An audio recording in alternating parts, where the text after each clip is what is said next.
I believe that's everything. Good morning, everyone. Welcome to Lazy Mini Painting. I don't know. Am I early? I am a bit early. Just a little bit. And my phone is still in the way of the camera. So let's move that first. Today we have issue number 66, which is, I thought it was two-part today. Start with two-part. It's not. It's Aberrants, full five-man squad. So we actually get to put it all together. Put it all together. It's asking me to... Oh. I don't know why it's asking me to do something like that, but it is, and I'm not sure why. It's asking me to do something awkward that I don't have memory of doing. So we'll change that to that and see if it's different. Because for some reason it's saying I can't sign in chat. So I'll move that over there out of the way. Good morning, D. Mike's echoing. Ah, crap. Why is it echoing? Is that because this is turned up? Is that better? I hope so. I've got everything else muted, I think.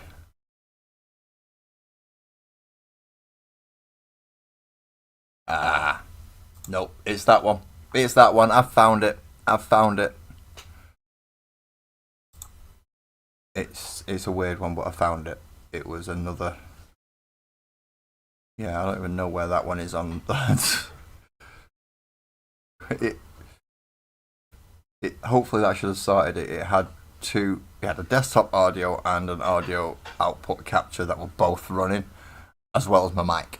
So hopefully that stopped it echoing. Fingers crossed. Good morning, Twisted, as well. Both of you, thank you very much for coming in. I'm going to jump over to portrait mode just so I can catch up with everybody who's in there, if anyone's in there at all, that is. I'm going to find out now, I suppose. Ooh, mornings are not my friends. Morning is not my friend. I will be functional in a moment, I hope. Lack of sleep last night didn't help. Well, the night before didn't help. But we used to... Right, so why is that? Oh, I know why it's made me do that. It's so I can actually chat in chat.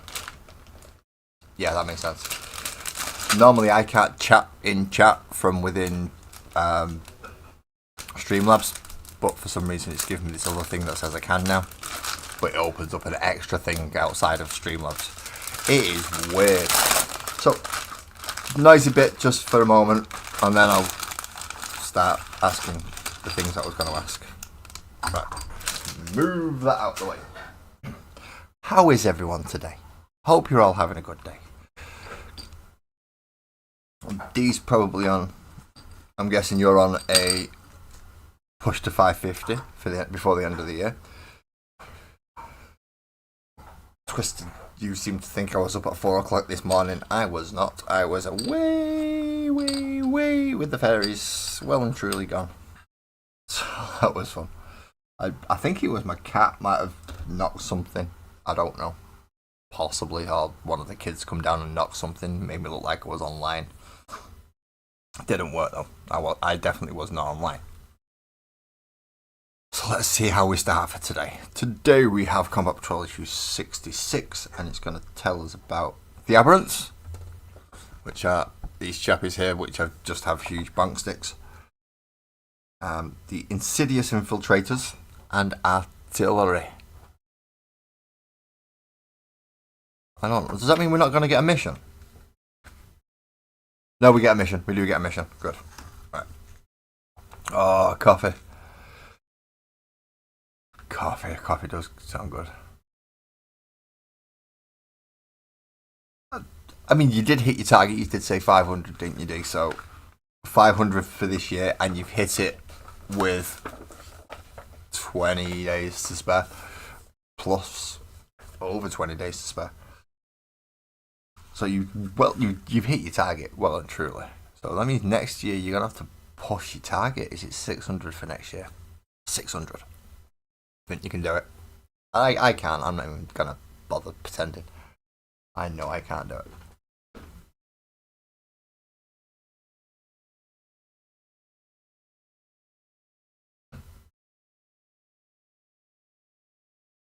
Cat was trying to use my credit. I won't have a credit card. It can't use my credit card to order treats. New Sparkles is the Amazon account. Yes. Can't use my credit card though. Shall we get started on building these models? I think we should.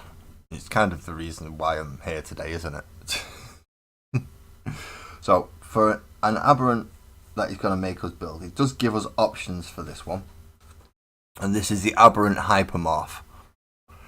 Whatever that means. So, it's got an improvised heavy weapon, signpost with a huge clunk of concrete on it. But you can build it in other options. So you can give it one of the big hammers that one of the other guys has got, which is that one there. Or you can give it a hunk of rock, a nice talon, and a pick. Or like some kind of pickaxe. Whichever way around you prefer. I'm going to build him with this great big lump of concrete because it makes sense to me. Oh, so you're not going to go for a number of models next year, D? You're going to go for a technique. Depends how sadistic you are to yourself. You could always go for non-metallic metal. I won't be. No. That's something that's not going to happen for me. I know that much. I'm not doing non-metallic metal. No. I'm going to stick with my basic techniques that I've still not got properly done right. But just looking at this hypermorph, he has lots of bits. So where do we start with him? He starts in the 30s. Of course he starts in the 30s. It'll be why would anything want to start from number 1? Why would you start from number 1? So we start from 30, 31, 32, 33 and 34. They make his body. Luckily it's all on one sprue. Luckily. And hello to anyone who's joined me in portrait mode. Feel free to chat. I've got my phone here ready so I can pick up everything from both chats. Or if you just want to jump over to the horizontal view, or if you want to jump from the horizontal to the vertical to the portrait, it's entirely up to you. But they're both there for everybody else's convenience but mine. I'm so kind.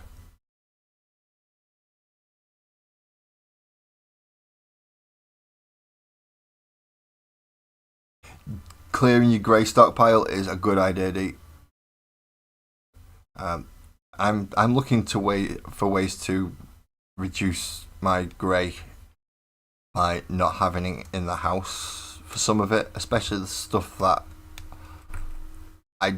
I have no intention of expanding. So Gene Stealer cults, for instance. I don't want a Gene Stealer cult army. I've got too many at the moment. I've got too many armies, so it's about 6. And when a lot of them. That is Tickety-boo. Hello, good morning. How are you?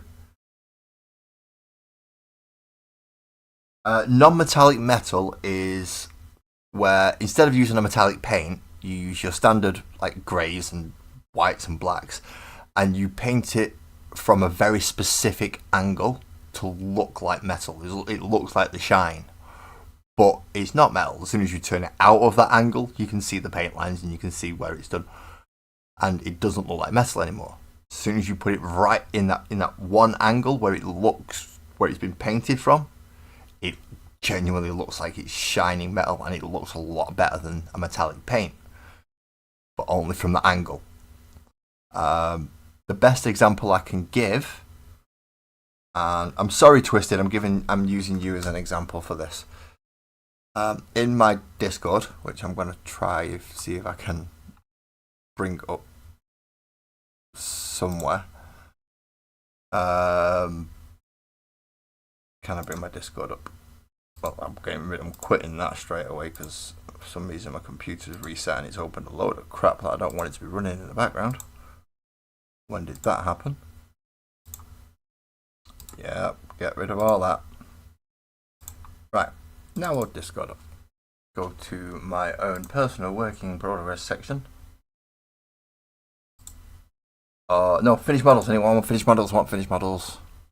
And I want to find Twisted Nerves paintings. Finished Space Marine. There it is.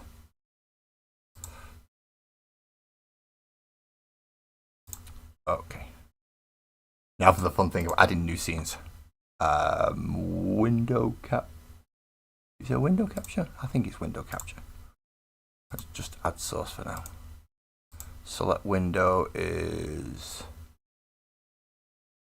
Discord. Yes. Done. So that model has been painted in non-metallic metal in the styling. And you're on portrait mode, so I'm going to have to move it over. There we go. So yeah, that model has been painted in non-metallic metal. If you would, it looks very shiny. It looks like the light is reflecting and everything. If you were to just turn that model a little bit, all those spots and all those lines stay exactly where they are and move with the model.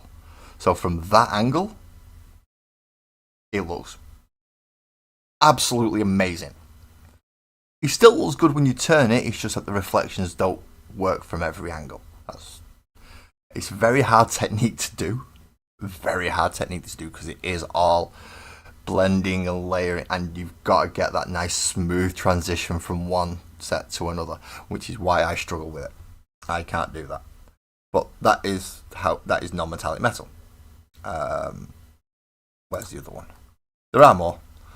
There you go. There's an example of showing it where it's not. So if you see his back leg there, where it looks like it's stripes, if you turn him to face you, those stripes blend in and look like reflection rather than stripes. See what I mean by the angle? It's really, really odd how it actually works. But if you jump in the Discord, there is a. No worries. If you've got questions, ask questions. That's kind of why I'm here, as well as to make these. But if you want to join the Discord, it is free. There should be a description in the link, definitely on the horizontal cam. There should be one on the vertical cam as well, or the portrait cam. And you can go and have a better look yourself through what everyone else has been doing. Because there are a few people who put better paint jobs than me up there. I've just realised I removed the chat box and not that one because I'm an idiot. So yeah, let's put those back on and let's carry on with the Aberrant now. That's 30, right? 30 and 31. 31's a foot. That's just making it really easy for me, isn't it? Giving me the tiniest little bit there. See that bit? Yeah. They could have quite easily have had that on there and not have me cutting it out, but no. You want me to cut it out and glue it in place. Now, if you are one of the type of people who scrape, scratch, and remove every possible form of imperfection off your model, this is the time when you grab your mold line remover or your blade or whatever it is you use to remove mold lines, and obviously remove them all off these. So to give an example, where's my mold line remover gone? Oh, I've lost my mold line remover. No, I haven't. There it is. Okay, so I've got one of these, and you find the impurities and you just smooth them out by scraping it. That's all you do. It's easy.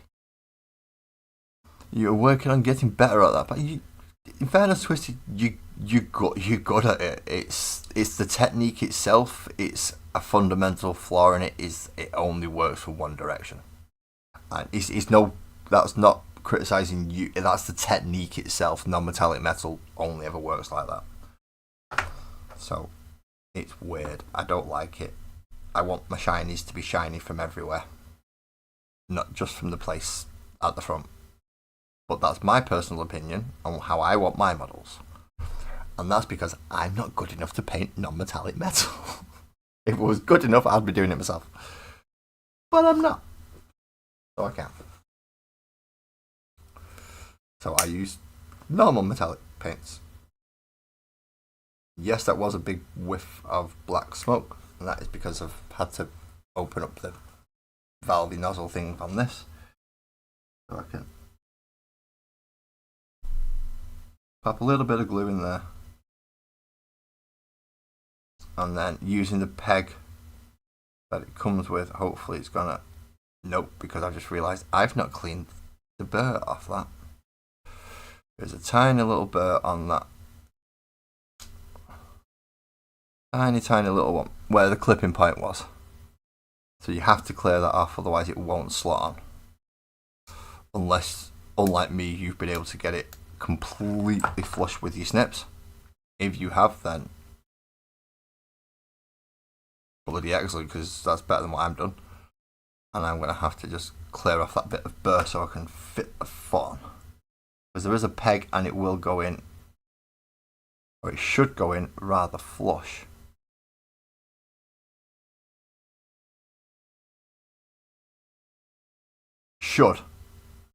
Should being the key bloody word. Have I even got that the right way around? Right, so his leg's going backwards a bit and then he goes, ha! There we go. So now that's got his zoom in, lies you absolute buffoon. So now his foot's on. And his little peg that goes in there. Next is 32. So next is going to be 32, which is the leg that's going to go into this section. If I can find it. I should hope I'll be able to find it. It should be around here somewhere. There we go. There is, see, 32. And it's that leg.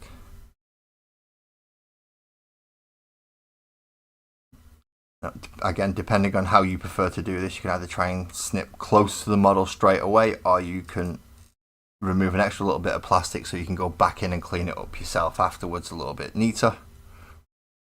I'm not the neatest. Channel name kind of gives that away. I don't sit there scraping off every impurity. I like it to be a fantasy game. I don't want it to be looking like super realistic, because I don't want it to be super realistic. The whole point of this is it's fantasy. And I don't mind a mold line or an undrilled barrel on my fantasy, because, well, it's fantasy. Right, now that we've done that, we want a little bit of glue around this section, which should be where it joins into his hip. Oh, because I'm zoomed in, I've got to bring it into the exact... I've got a very, very small window to do this in. Literally just this bit here. So, bringing it in, and then really, if you're not 100% sure of whether or not this is going to go, what you should do is dry fit it before putting glue on. Just so you can test it's going to go in that section and it's going to fit properly and you don't need to shave any bits off. Unlike what I've just done is where I put glue on straight away, and it's worked, luckily, but you don't always want to do that. Sometimes dry fitting is an absolutely brilliant idea. So that's both his legs, that's 31 and 32. 33 is his back and 34 is the front of his torso. So I would imagine they're all around about the same-ish area. So there we've got 33. We can actually get it so the light catches the number this time again. There we go, just about 33, and that's his back. Now right in here is where the snipping points are. So they're not going to be visible, but they're going to be in the place where it can be awkward. It can certainly make its positioning awkward by not getting it fully snipped off. So there's a little burr there that I'm going to have to make sure I get rid of, just so it sits flush. Because they don't always, even at the best of times. If anyone else does have questions, I'm more than happy to answer them to the best of my ability. I don't have all the answers, depending on the question that you want to ask. But yeah, I'll give it a shot if I've got an idea at least of what the answer should be or could be. So that's 33. Again, that is that little line. As you see, it doesn't quite sit 100% flat, but it's not too bad. You can make it out as a carapace, so it's laid over. And then we need 34. Now 34 was right next to it, which is here, this little section.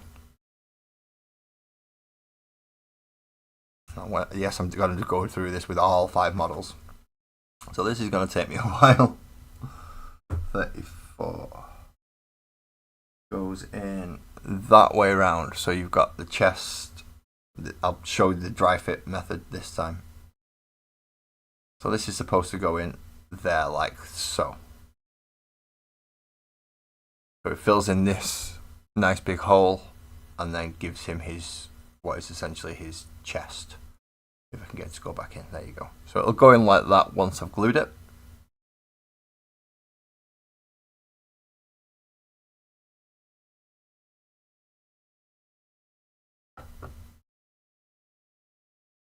So this time get the glue in and pop part number 34 in to make the rest of the torso. That's all of section 1 done. I'll zoom out so we can see that. So all of this section 1 done. Next is onto this section, which is the 35 and 36. It's going to be treacherous snow removal today. We had a few inches of wet snow yesterday and an ice storm that turned back into more snow on top of the ice. Oh dear, Twisted, that is not good. So yeah, it is a cleats day today as we're walking around.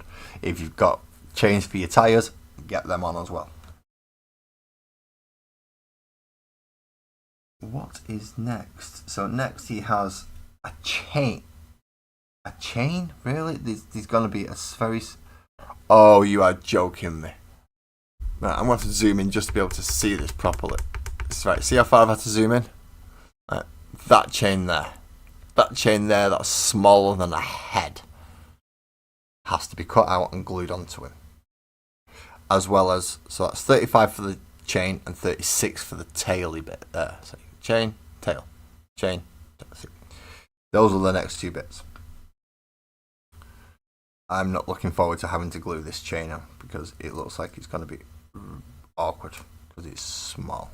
So we'll clip that off, and while we're in the same position, that is a tiny little bit, isn't it? That chain is just too small. It's just too small. The tail's not too bad though. I mean, I've just heard something come off my desk, but the chain is still there. So I'm saying I've not lost anything. I hope. I'm hoping it's just a spare bit of Eldar stuff that I didn't use. We'll find out when I come to try and use it and it's not there. I'm hoping it's nothing to do with the magical world, because that stuff's all like one-off. So the chain,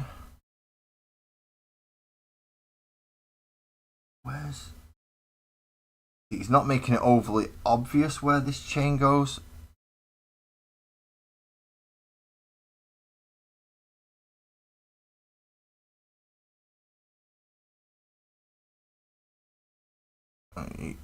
It could make it a little bit easier. So coming from this angle, which is what it's telling us, is the chain's supposed to go in around here.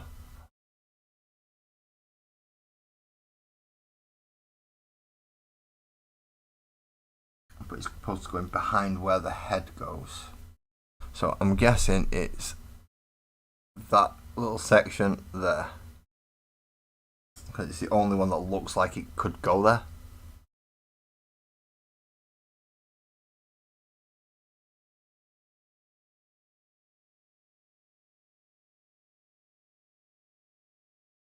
Oh, that's not good, that D.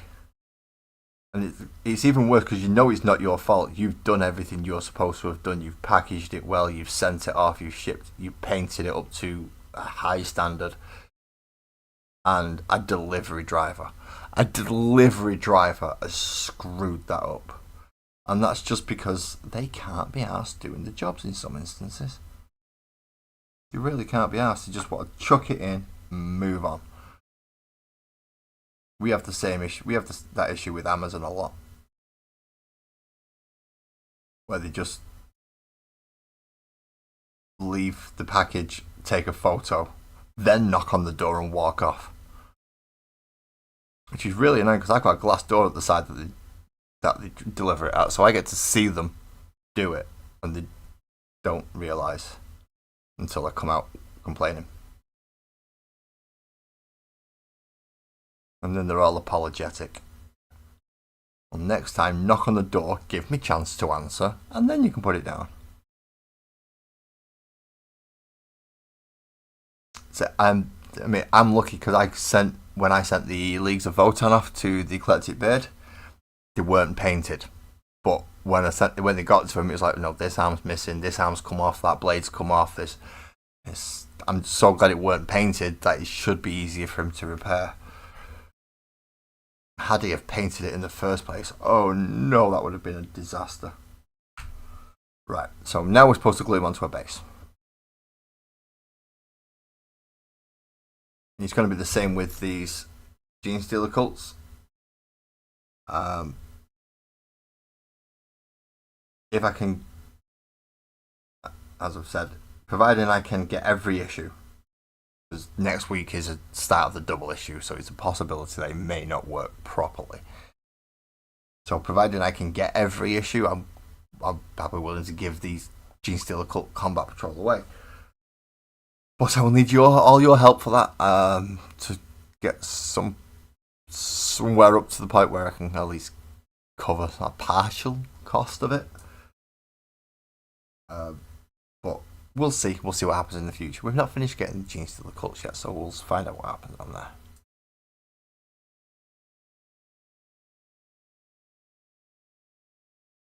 You self-painted minis as you get asked to paint more. The packaging was ripped and the chainsaw was busted in 3 places. How do you bust a chainsaw in 3 places?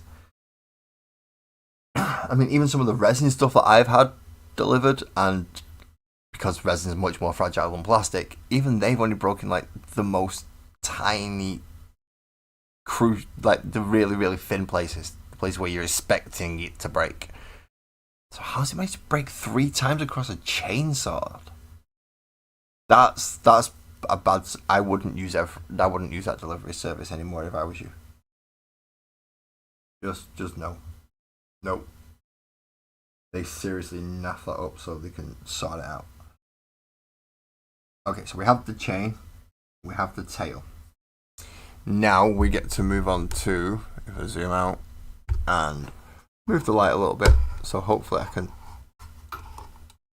There we go. It is not exactly the easiest way for me. I can't see to actually do it, but you can actually see the model now. So now I'm going to get the big long pole with the nice slab of concrete on it. And I do apologise for those of you who are watching on portrait mode. I can't get it all into the screen for everything, which is why I do encourage you to move over to horizontal mode where you can see the full messiness of my desk. But in this case it is 38 and 39. Now 38 is this section and 39 is there. So we make the big concrete slab first and then the arms go on. Or again, snippy snip, snip, snip. Snip, snip, snip, snip. Snip, snip, snip, snip. Oh. Sorry. As I said, it's too early in the morning for me and I might go a bit weird. If I do, just bear in mind it's normal. And I've still not fully come round from medication. Still not took me out my thingies either. I'm on supplements now, I'm getting old. I've got to take one of them as well today.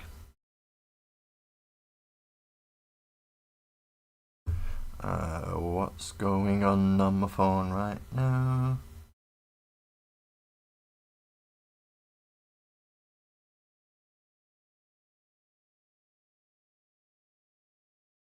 I believe somebody else is actually asking me for modelling advice while I'm streaming. It does make it a little bit more interesting. I'll have to message him back.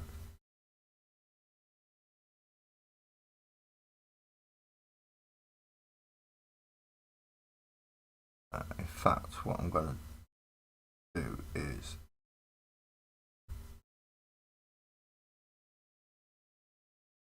I'm going to try and send a link to somebody so we can come and ask everybody these questions, because it will make more sense.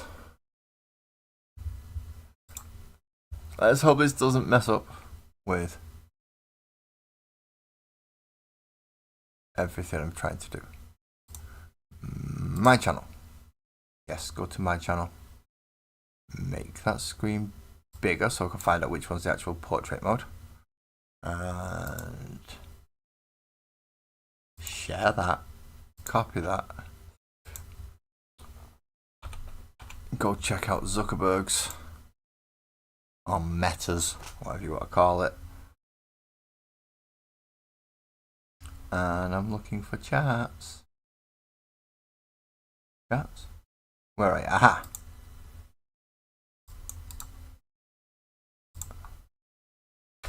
And let them know that.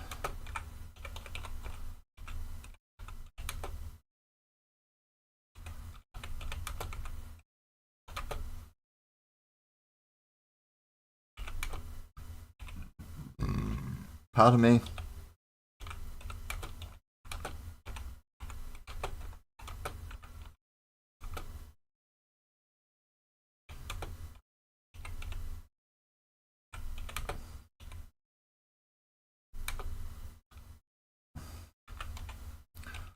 I don't like having to do this halfway through a stream. I am sorry.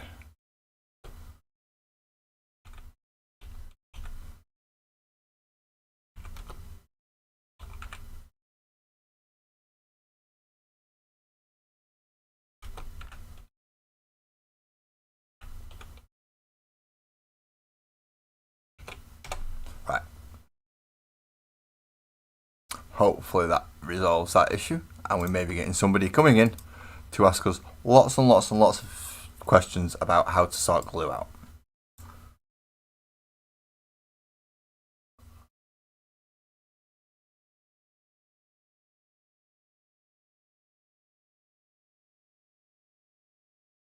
Yeah, the commission painting is a weird one. I've got to admit, it is a weird one. Part of me is saying, well, if somebody's willing to pay me for my time and they don't want to do it, then fine. But then you work into a brief, and if you don't get it, so if you're not happy with it, you're automatically going to think that the customer's not going to be happy with it. And we are our own worst critics. So it doesn't help. It doesn't help at all.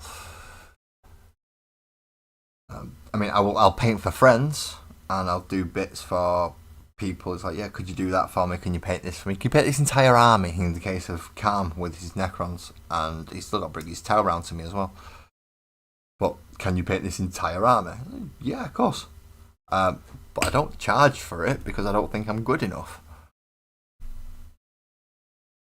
But as you're saying, with the climate and now everything's costing these days, it's kind of pushing people to go, no, I'm going to have to start commission painting or doing something to make money off this hobby.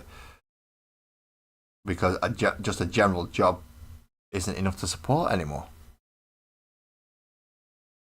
Hello, Mikkel. Hello. Right, I believe you've got a problem. I'm Laz, by the way. Nice to meet you.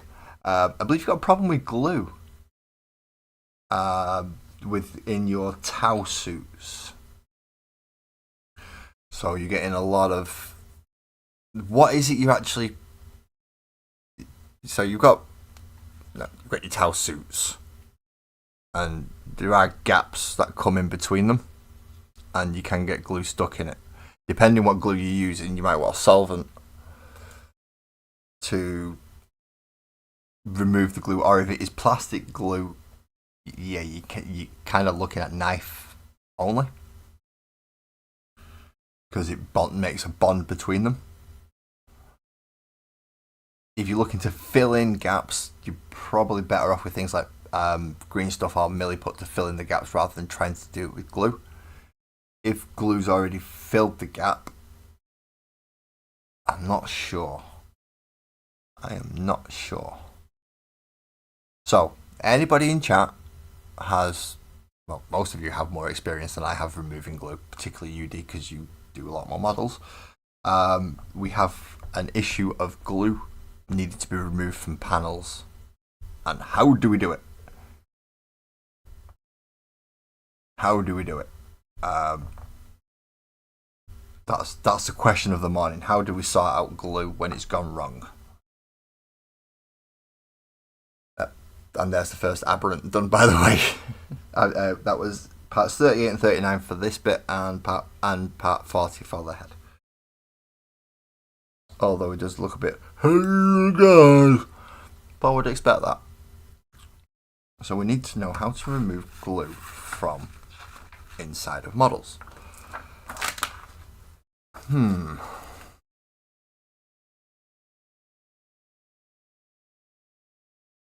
No, see, no such. See, new people playing the hobby is what we're here for, is to help out. Because we've been doing this for too bloody long. Let's face it, we've been doing this for too long. Now, if it was super glue, it should actually just ping off to a relative degree and then you can scrape it. Come, Blexotius, hello. Hello, welcome in. Thank you for coming over. Right, so plastic cement is called plastic cement for a reason. It acts like cement and does between bricks to remove glue. The old school way is acetate nail polish remover. For plastic models, it's taking time.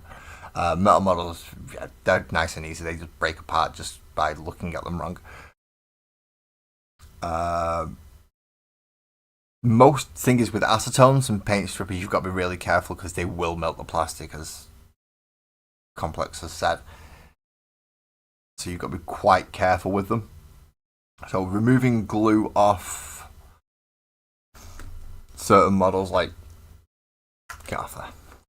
So if I was to remove glue off this one has been plastic cemented. It will come apart, but it leaves a residue there. So if I can get it apart like that, then I'll come in with a mold line remover or a blade, and I would scrape off each individual bit and flush it down. Then from there I can reapply a small amount of plastic glue and then pop his arm back on. When it comes to filling gaps, then green stuff, milliput, basically 2-part epoxies usually work quite well if you can get them smooth. See, I can't get that in there now. That's because I didn't remove all the glue from the other side, isn't it? Because I'm an idiot. So yes, they melt plastic. So sometimes if you've not put as much glue on as you should, they can come apart simply enough.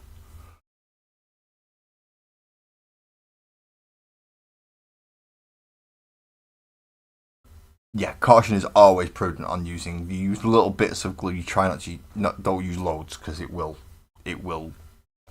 melt everything. It'll disfigure the model.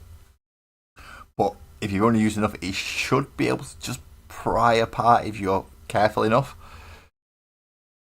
If you have used the plastic cement, though, you may need good old blades or something to just help get that initial pry off, because you don't want to split the plastic and ruin the model. But you're going to struggle because it is bonded now. It is bonded, so if you can peel it off and then push it back in.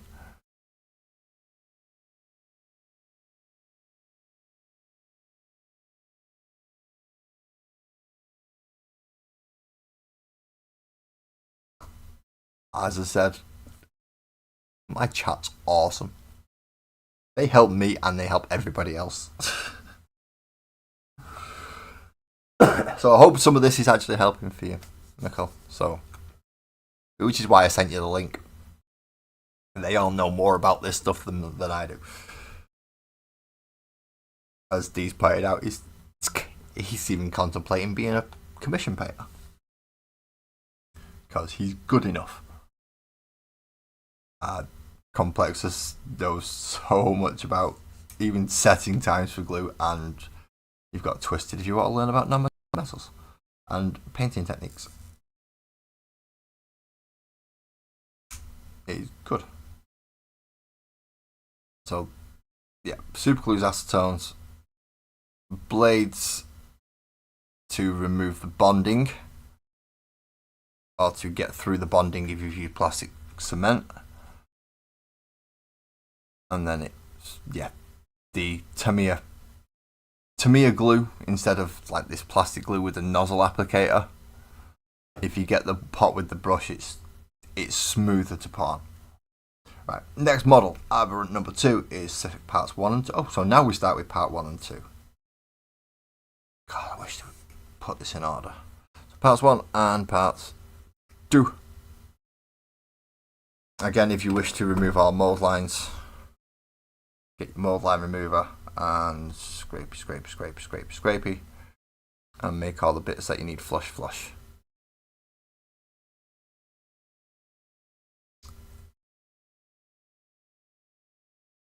So as an example, when I'm going to put in this in, it's only down these small sections that I need glue. So I'm going to be, rather than actually squeezing it, I'm just going to use the bead that's already there and spread it out. So it should be enough glue to put it on, but not too much to... Thank you very much, Complex. I struggle actually getting my tongue around that last bit. Just thank you. Oh, is that what you make sprue goo out of? Right. If you're not aware what sprue goo is, it's you get your plastic sprue bits that are spare. You put them into plastic cement like the Tamiya Extra Thin, and it melts it down so it becomes very gloopy, and you can start applying it almost like a filler, but it is plastic and it will join in the gaps and fill in properly. You need tons of advices. Join the Discord. Join the Discord is probably the best way to do it, because not only will you be getting whatever I know, you'll be getting whatever anyone else knows in there as well. I do encourage helping people.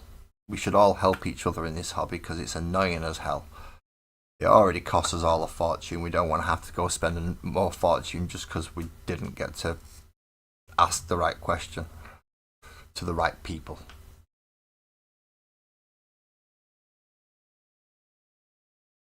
I'm not saying we know all the answers, it's just that more heads have got a better chance of actually getting it.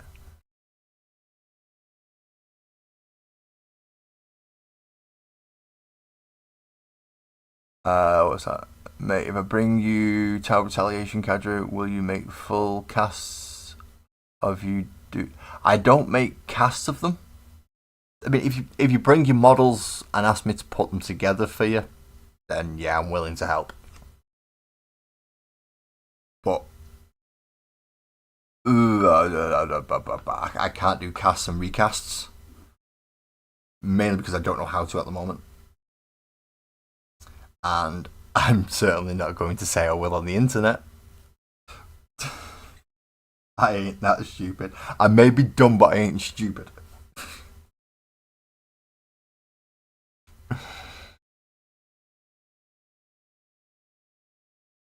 You've been naughty recently, have you, Complex?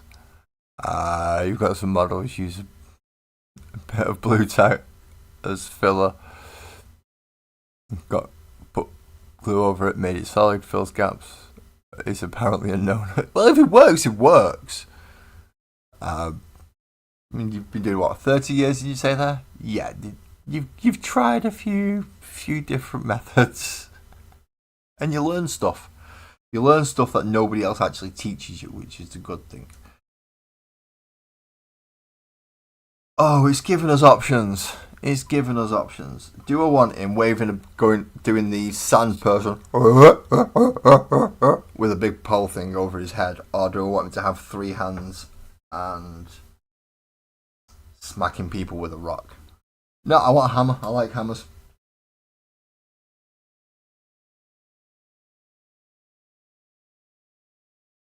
So I need parts 6 and 7 and 8. There's 6, there's 7, and there's 8. So 1, 2, and this big long piece.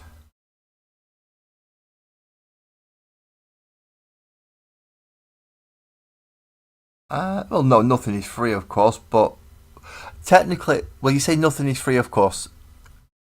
If I'm aware you're due near me in a couple of weeks, my help in that regard, that would be free.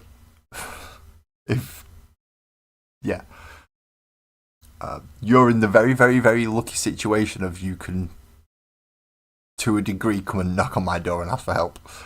Not everybody's got that ability. So, those who do have that ability certainly make use out of it. That towel that I brought out a moment ago is not my model. That is my friend's model. Because I'm working on a colour scheme for him because he wants this slight metallic shine. Basically, I'm using my metallic medium with one of my other colours to give him the colour scheme that he wants. He's also given me his crew to do the purpley green skin tones on. He's got to come round now and tell me what he wants for the rest of them. But he also has a riptide that is included in all this, and a storm surge, and a bunch of suits, and devil fishes. It's got too bloody much. But after doing his Necrons, it's not going to be as bad. I'm saying that now, it's not going to be as bad doing Tau as it was doing Necrons.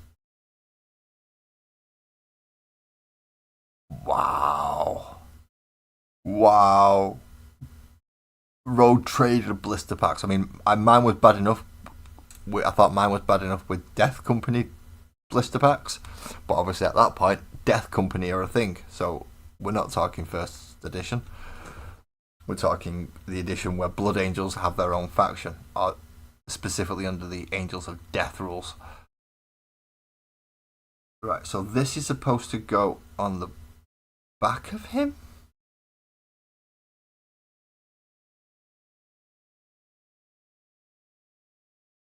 Ah, like that, right, okay. Very, very, very snug and does leave gaps. And those gaps are going to get filled by the arms. I hope. So I get a very small amount of glue on just on the connection areas, and then try my best to get it right in the place that it needs to be, so you can see if you apply a little bit too much pressure, it pops out and it ends up there. But no, I'll be more than happy to help you. What do I wish for Christmas? This year I'm wishing for... What am I getting? Oh, I'm getting my skull shaver, I hope.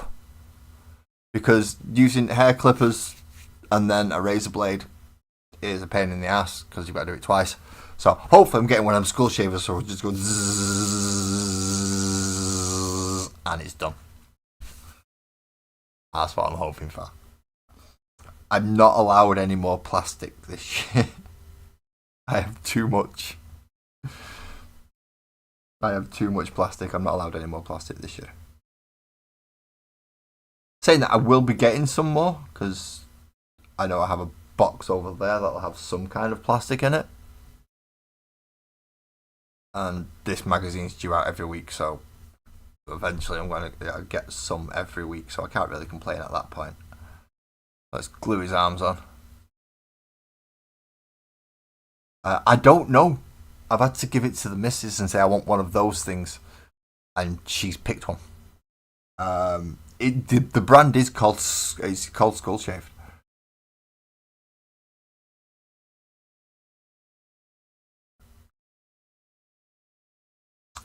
Cut script. That means editing though. That means editing. I don't do editing. This is why I do it live.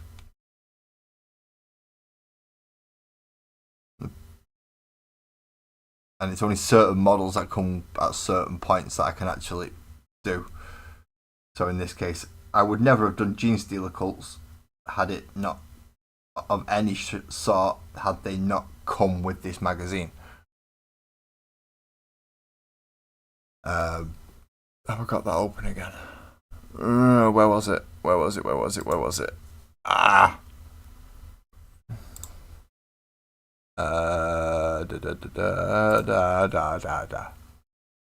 Now let's see if it was ordered through here. If you get me shouted at, I'm blaming you. Just so you know.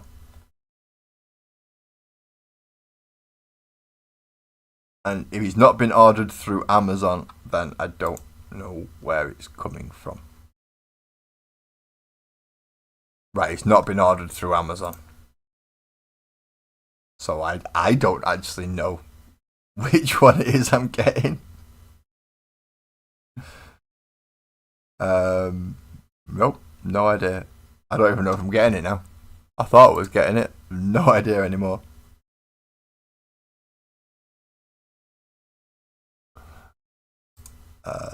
So yeah, I can't send you a link, I'm sorry.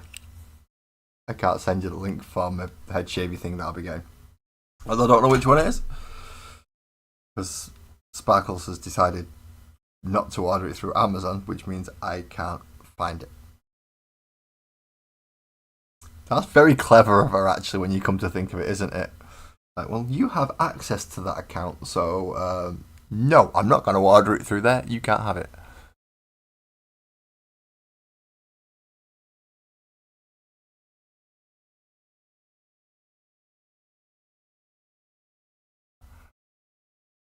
It's not quite the same for me, Complex. I just don't like editing. At all. I tried it. I think I've got a video on my... yeah, I've got one video on my channel where I'm making little foam tiles. And for the amount of work I put into it, to how long the video is, it was just easier to do it live. Here you go, it's live. One shot, one thingy, done. Plus, I think it's a slightly more authentic representation of how it does. Because if you edit it, you can cut all the time wasting out. You can sit there and go, right, I had to wait half an hour for this to dry, so I'll just cut that half an hour out and you don't get to see it. Whereas if you do it live, I have no choice. You get to see every last bit that I'm doing. Letting dry, mistakes that I made, all of it.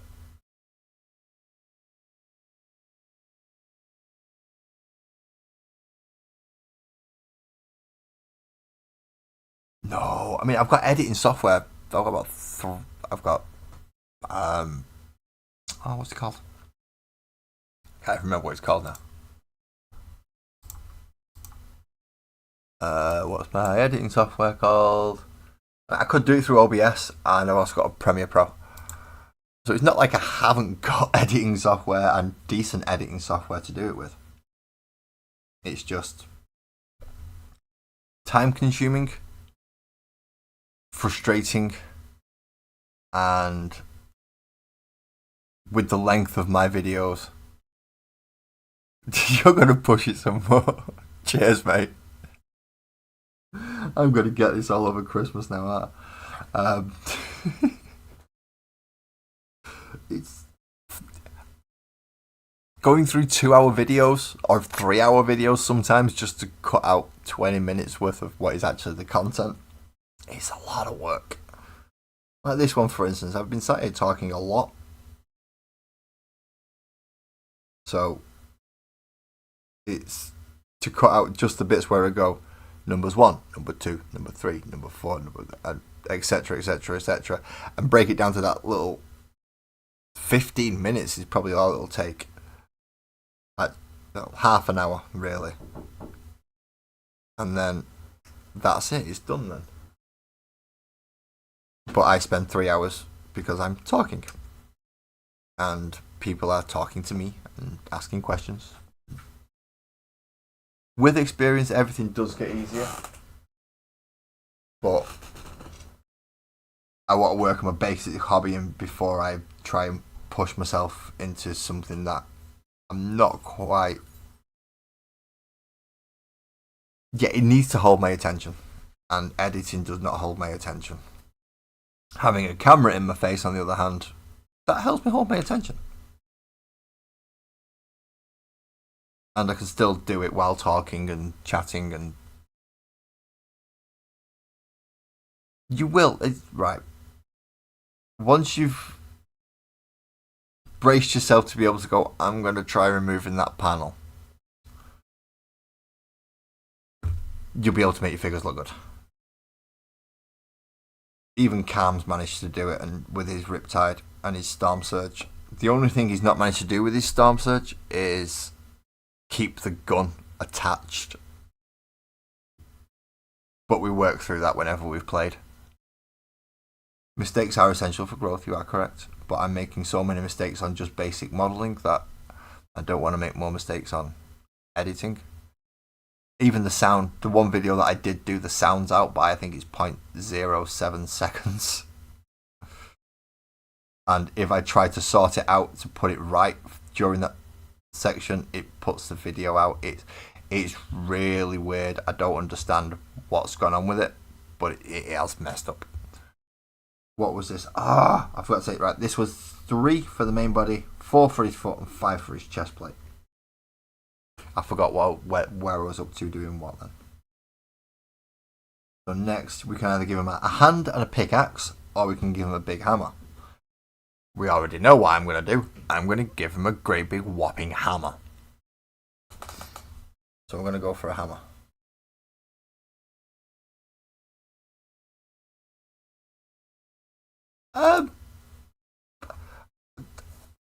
I'll say I'm a handy person to have close by, so you can go, oh crap.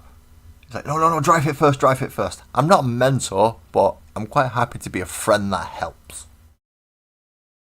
Mentor's a bit too much. Yeah, mentor is a bit of a stretch. Mental, maybe. Not mentor. Helpful, definitely. Not mentor. So now we clip out part 11 and 8. Right. So 11's the front of his body with his arms. That bit there that just bounced across the screen. Oh. And 8's a big whopping hammer. Which may not be labelled correctly because we may have already used 8. Yeah, see, we used 8 there. And it's telling us to get 8 again there. But obviously we can't use 8 twice. This one's actually looking like this thing here.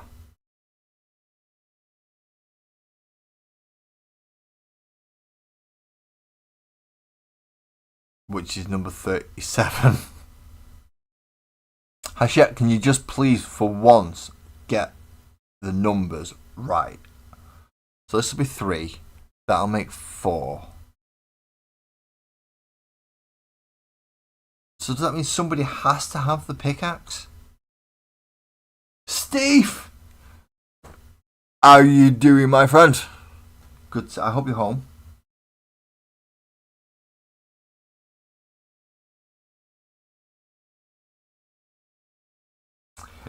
In January, can I help you put the awning up at your caravan? See, Mikkel has the advantage. He's going to be next door to me to ask for the help. You're buggering off to Wales, Steve. I don't think Sparkles is going to be too happy if I bugger off to Wales.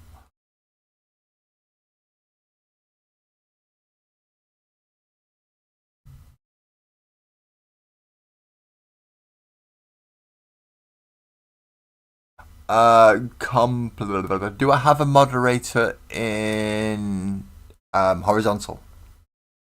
Do I have a moderator in horizontal? Steve, you're in portrait. That's fine. Stay in portrait. That's good. You can post links in there, but I'm gonna have to go try and find complex. Autist. No. Where do I find that? I go there.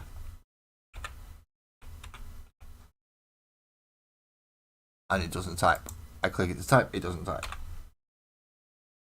COMPLEXAU.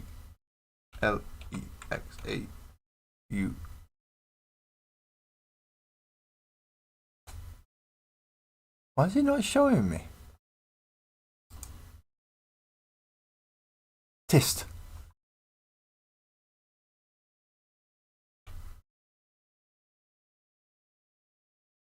Check, I've spelt it right.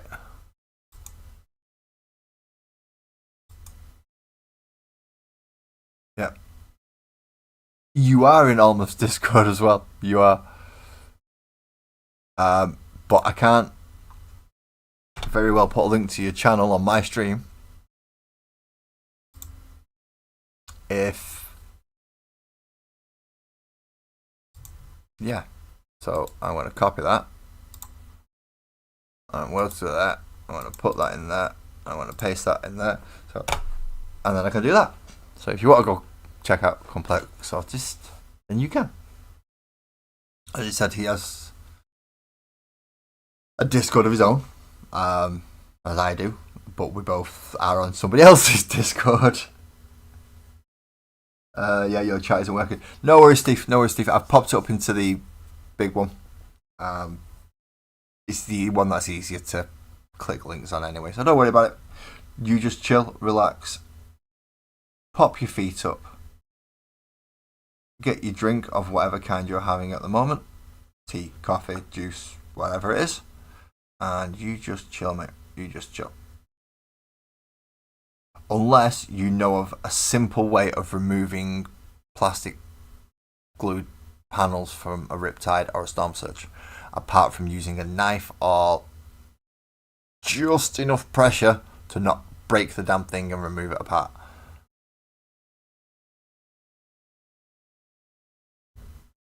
That's it's I've got a strange channel, Complex. I have an odd channel. As much as it is my channel, I like it. Yeah, people come, talk, help. I'm just the guy on the screen to give you a box to chat in to help to each other. That is all I am. As daft as that sounds.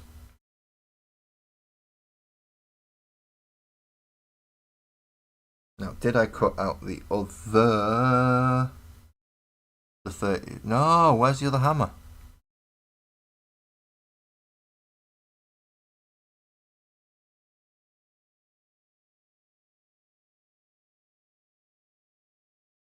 He's got to have another hammer on here somewhere. That's got full arms connected to it, so it's not the section 8 that he wanted me to put there. Even though the hands are right. I've not put 12 on because I didn't want to put 12 on. This one's got arms attached to it already, which I don't want. So is this saying you can't make them all with hammers?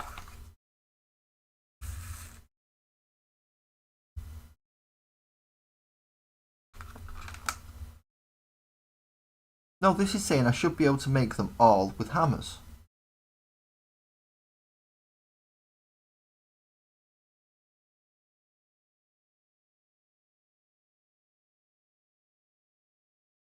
Right, so there's a two-handed hammer.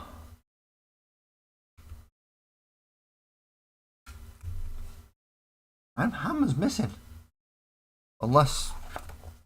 No. Hammer's missing.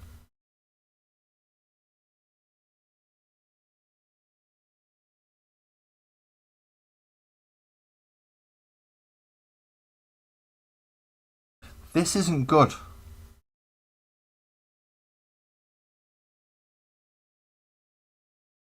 Right, you stay there for a minute. Because you need the double-handed hammer. You need the one with the two hands on one end and one hand on the other. Am I up for trying? I will try. I have... Where are my magnets? I do have magnets. It's just... It's the gluing bit that worries me more than anything else. It is definitely the gluing bit. And you want to put magnets in... Where do you want to put magnets in? Oh, you want to put magnets in the torso... Right. No, that's easier than magnetizing weapons. That's fine. I can... Yeah, putting them in torsos.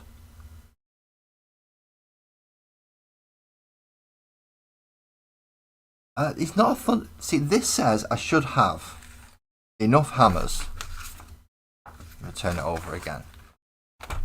Right, let's have a look at this. So, on the when you finish building all these, it says you should have the guy with the big clumpy... That one. With the sign and the thingy. Which is him there. And then it's saying you should have wavy round hammer. Hot glue's too bulky because you really want to try and get it snug fit and it overloads. So you don't want to. I wouldn't use hot glue. But it's saying I should be able to build both of these with hammers. But that hammer is the same hammer as that one, and you only get one of them.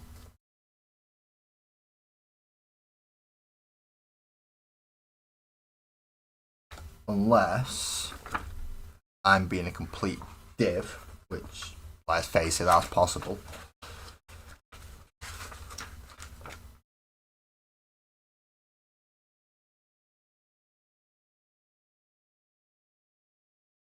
See, no, it still says 11 and it's glue on 8, which is wrong.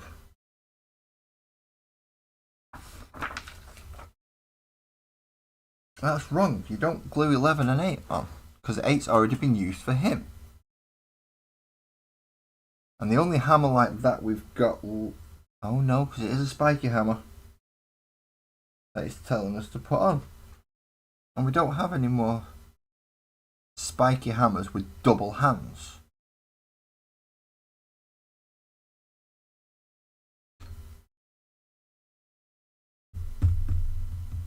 Or if I do, I can't see it. It should just be a straight long hammer like what was there.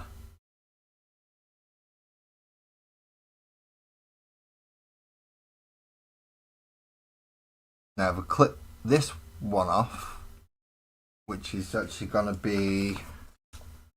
Who gets that one?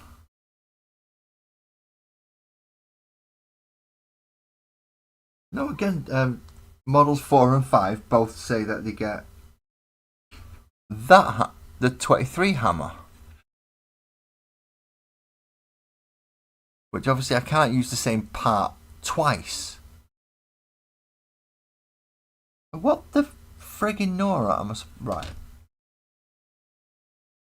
I'm not having fun with this build, just to let you all know.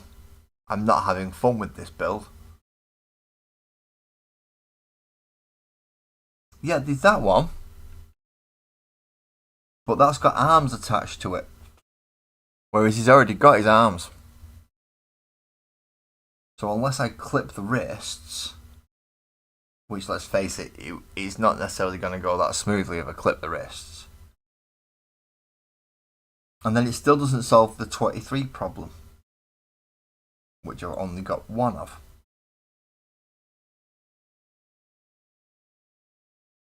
But this is still saying I should be able to build 2 with the double hand and 2 without the double hand.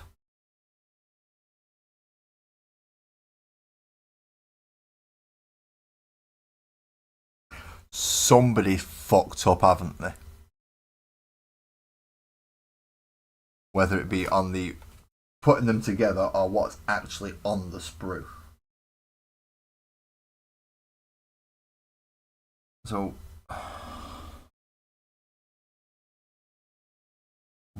is there a torso on there that does not have any arms?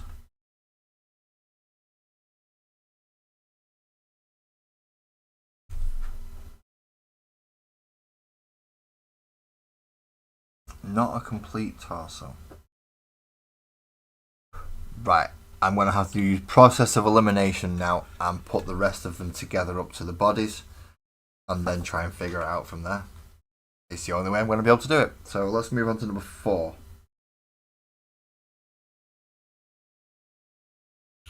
Now 4 is 18 and 19. So there's 18 and there's 19. Pardon me. So this is... No worries, Twisted. We'll see you later. And also, Complex, have fun with your doggy walkies.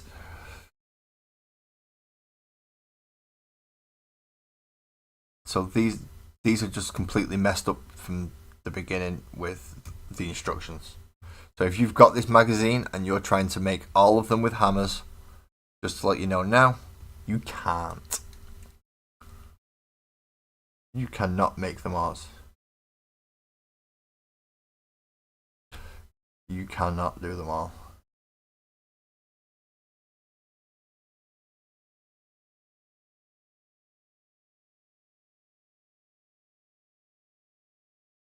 Thank you very much. But I'm still not happy about the fact that I can't do all hammers. I want hammers. Smashy, smashy, smashy, smashy. That's how things do. That's what they do. They go smashy, smashy, smashy. How long is this live going to last? Until I have put the models together or got so frustrated about not having the parts that I need that I go, right, you can't do it that way. You're going to have to mix and match and put them to one side until I can kit bash hammers onto them.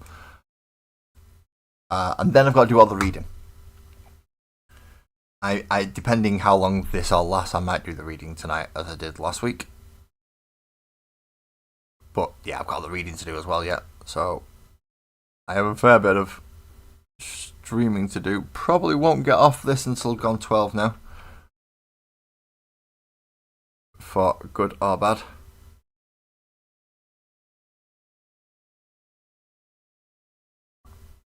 Or until I rage quit. Yeah, pretty much. Basically, I'm going to be here until I either make the models or I rage quit. One or the other.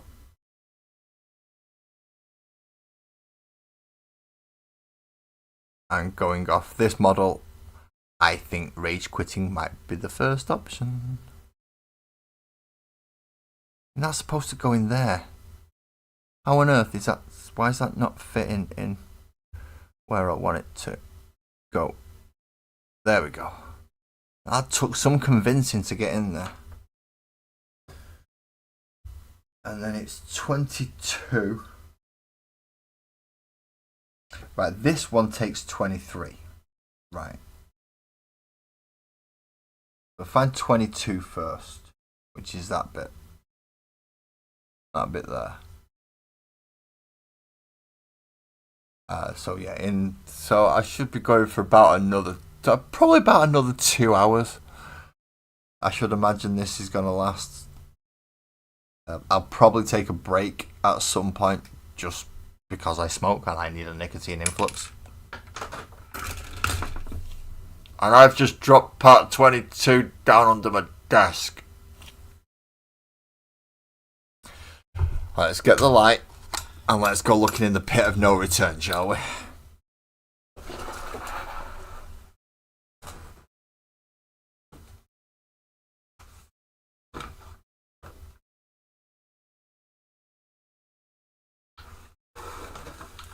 What even is... Oh, no, that's my Lord Executioner. No, let's go back in the World Eaters box, you. And this is a Playmobil car.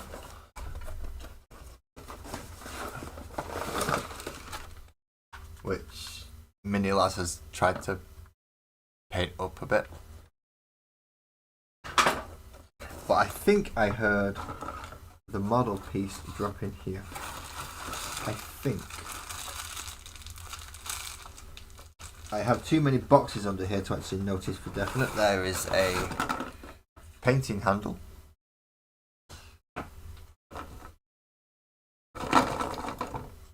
There is a bouncy ball and some pens. Right, no, it's not falling in that box.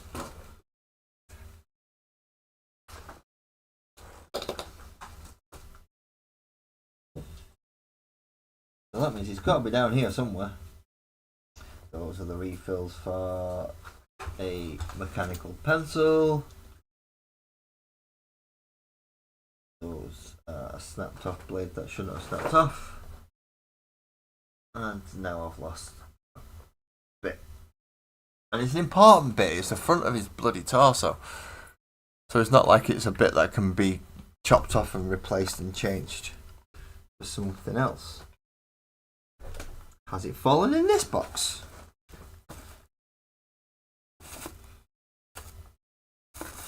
I hope not.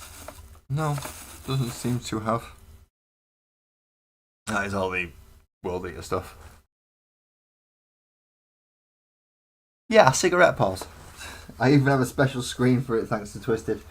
So I can put something up so people are staring at an empty desk. And I also get to say thank you to all my subscribers and everybody else who's had something to do with the channel over the past 4 years. And advertise a discount. Aha! Found it. And advertise a discount you can all get from Rogue's Den Hobbies. So there's a few things I get to do while I go for my cigarette pause. Right, I found that bit though. That's good. So this bit goes on which way round? This way round? Yes, that way round. That bit goes on that way round. How long have I been going for? Oh jeez. That'll be the reason why. Yeah. Nicotine usually starts making its presence felt around about the hour mark. Let's push past that as much as we can. Just so I can get people glued onto bases and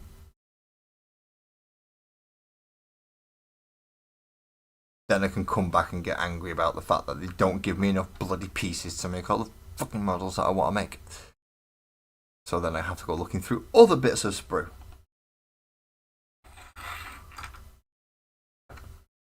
And other spare pieces.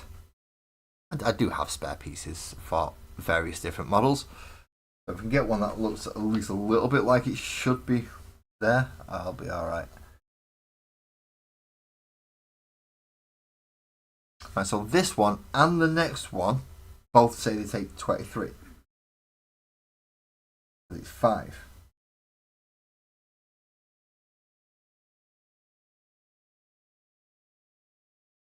And they both say they use piece 22 as well to do the same bloody part.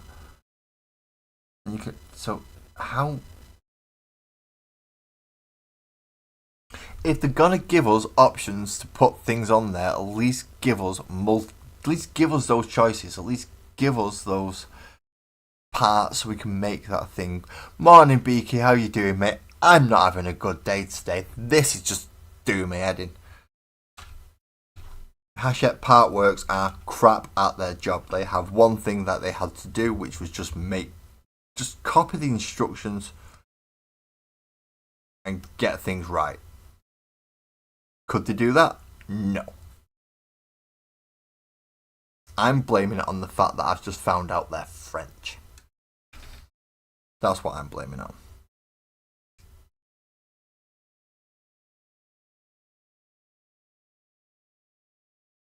these nice French people out there, don't get me wrong, this is an entire slight against every French person on the planet. But if I'm going to think of an excuse as to why this has gone wrong, that's about as good as an excuse as I can think of, really. Right, so let's glue this guy on here, and then I'm going to have to make decisions. No worries, Casualator Complex Artist. Thank you for calling in, and thank you for the sub as well. I think that puts me at 235 now. Which, when you think about it, for 4 years isn't that much. But seeing as I don't do edited videos or anything like that, suck it up, buttercup, make it work. Yeah.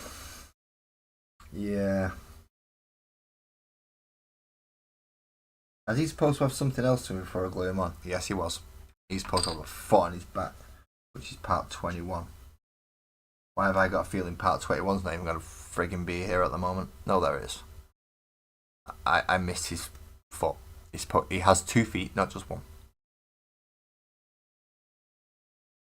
There we go. 2 feet. Well, second foot. With a dimple and a peg. Francois, good morning. Yes, good morning. Just checking. You have to double check time. Some people have hit afternoon already.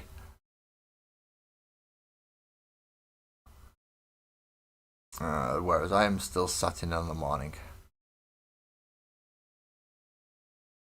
Right, now that I've done these bits, what I'm going to have to do is decide who's getting the pickaxe and who's getting the hammers. And I think I may have to remove this section off the front of him.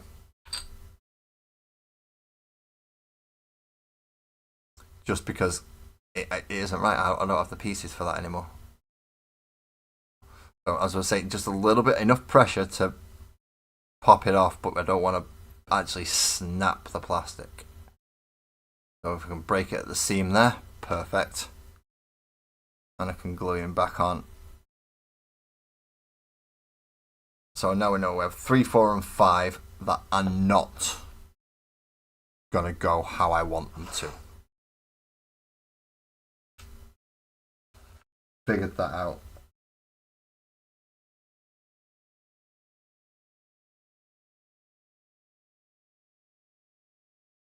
So 3's gonna have. I've got a feeling 3's gonna have to get the.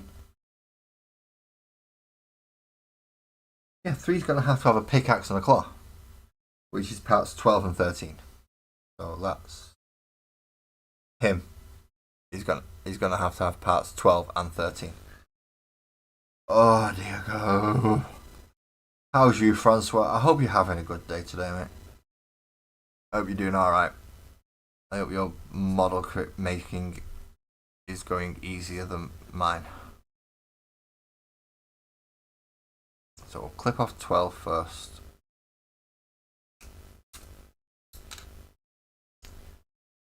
And then we'll find 13, which is the pickaxe. It's the double hand thing that's making this difficult. Because some things have double hands. As many as I can get with a hammer, I will be getting them with hammers. But some of them just don't want hammers. Because you can't. Because they don't give you enough bloody pieces. Why? Because they're idiots.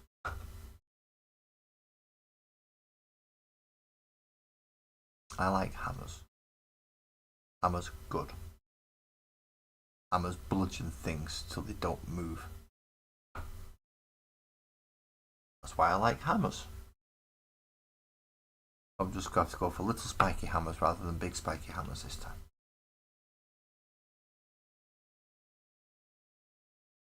So how's this supposed to look? Pickaxe forward.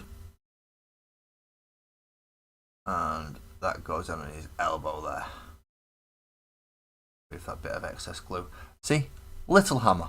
But I want everyone to have... It's not the same, is it? It's not the same. You're all fired up for a smelly Christmas by the looks. Is that what those 3 emojis mean?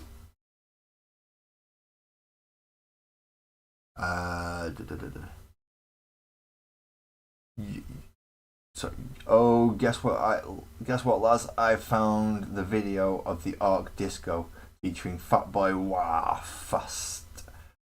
Ooh. Yeah, it's a big mistake on printing this one, Steve.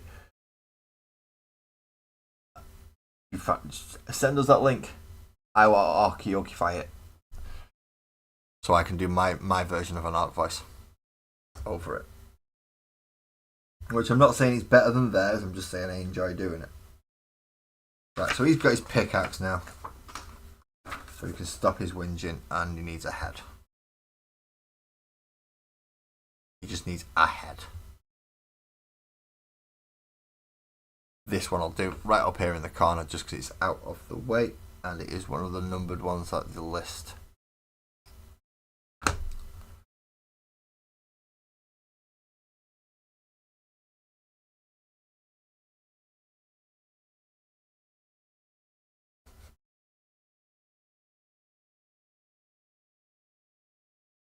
Do I have I used the modelling glasses?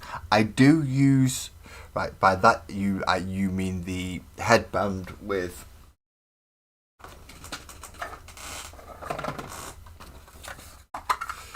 like these things. Yes, I do use them, but only in extreme circumstances. So if I've got to paint something ridiculously small, smaller than a 28mm scale, then yes, I will use those goggles. If I don't have to use those goggles, I can just get away with my standard reading glasses or something like that. I'll just use my normal reading glasses. Those magnifiers give me a headache, so I tend not to use them unless I have to. And there's been more than once that I've had to. And definitely more than once that I've had to. Right, so that's 3 models done. 3.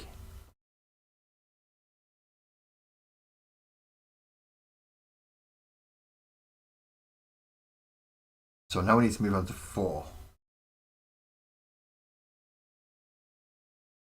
Which 4 is...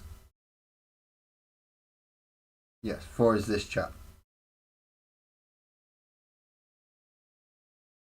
Which gets 23. This is one of the ones that does actually get a hammer set. It's 5 that ends up with the other pickaxe set.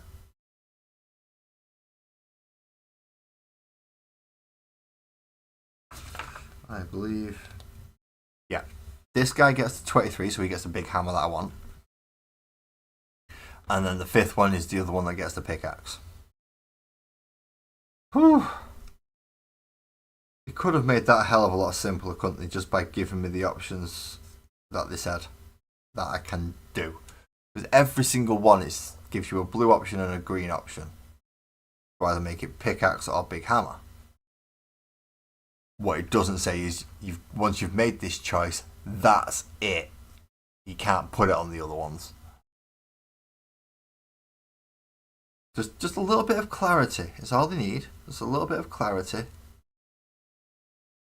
And it would have saved a hell of a lot of kerfuffle. And a lot of whinging from me. And there's going to be a few of you who go, Laz, but you whinge about everything. Yeah, I know. But this one got more whinging than was required.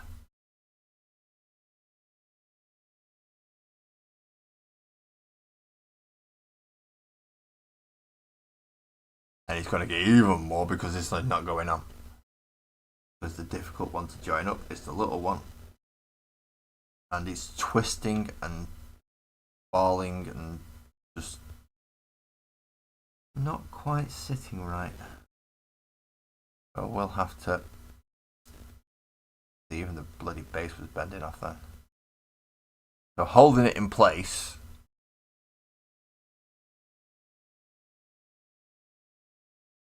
So is hopefully going to work. There we go. Push his foot back down. And then give him a bounce. What head do you want? No, I want you to have a tongue hanging out. Just decided. He's gonna go there. Why not? Why not, eh?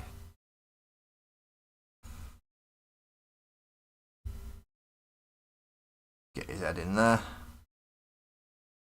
And then he goes blah and swings his hammer at you. So I can have two with the hammers that I want, but two of them have to have the pick. Okay. Which means I have to skip round to number 5 and then go find parts number 24. Which is this very large section here. Which is a hand with a skull, a double hand with a pickaxe, and room for a head. So we'll clip that bit out. And then see, I've still got pickaxe and thingy left. I've still got that hammer left, but I'm not sure where I'm supposed to have been able to use it. Because the only part that came where I slotted the arms on was this one. And he's got the big concretey thing. He's far better than a hammer.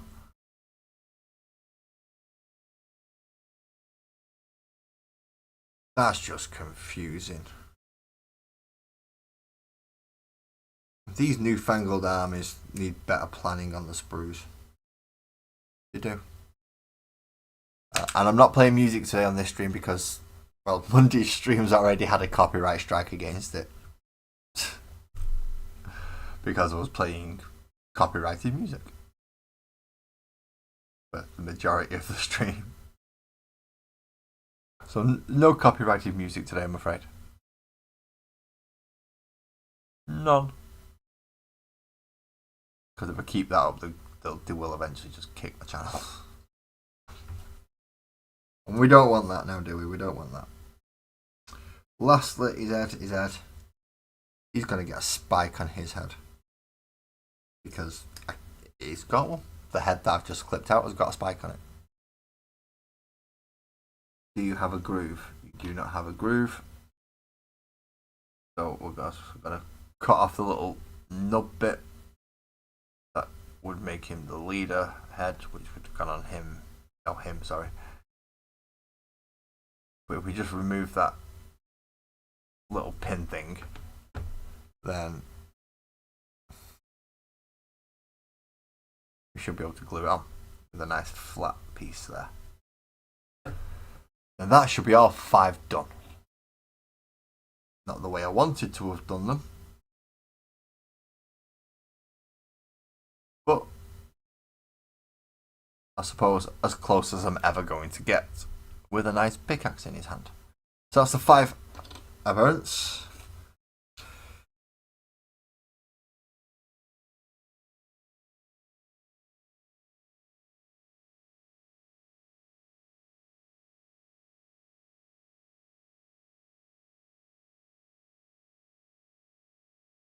Right, so the hypermorph should always look like that. But the rest of them could look any combination of the hammers and picks. How to paint them. How to paint them is the one thing that I will not be following perfectly. But it tells us to start, obviously. Let's zoom out for this because it takes a bit more room. Thank you very much, Steve, for sending those links through. So it asks us to give us a base coat, as usual, of Wraithbone. So you coat it in Wraithbone first. Grey for the trousers, or black for the crotch cloths. Blues for any chitin armour, or bio armour, as you've called it in this. Mephisto red for, as I said, skirts, tabards, crotch cloths, and any hafts and shafts for hammers. For the actual sign, they want you to paint that one in Avalon Sunset because it's supposed to be a road sign. And then you attack an absolute crap load of it with bad and black. Mainly sections, again, where it's the ridge sections and slight padding or armour. Claws, wraps round handles, hazard signs on the end of the sign itself. Lead belcher for all the metal pieces, so chains round the necks, heads of hammers, extra bits of shafts and hafts where metal would come through. Because not all of it is going to be black or red. Moving on to Mechanica standard grey for the large concrete sections. And Retributor armour for any glyphs or sigils for Great Devourers. And then Screamer pink for all the tentacly bits. Goes after that is pretty much null nada wash over most of the bloody model. Including that bit. Agrax Earthshade any bone sections, so where is he gone? Like this guy who's holding a skull. Because you've painted it in Wraithbone already, just give it a quick wash with Agrax Earthshade and then a slight dry brush with Wraithbone again. It'll bring it right back up to a nice bone colour. Then for the wash on the skin and the pink bits, Carroburg Crimson over all the body. All the body. And then Coelia Green shade over the grey trousers. Reichland Flesh shade over the gold and the yellow. I'm not going to paint any of that these colours unless whoever ends up with these wants me to, and that's a different matter. Back to highlighting now you've washed, so another highlight just for the higher layers on cloaks with Mephisto red, and then again a thinner layer with Wild Rider red just to make it stand out a bit more. Along all the bio armour you want to keep the darker blue if you can, and then just on the edges, zoom in there, you can see the lines just around the edge, and you want edge highlight with Calgar blue. Doing the same with the Lead Belcher and the Retributor armor, you come in with Stormhost silver and just catch the higher lines just to give it that lined edge highlight.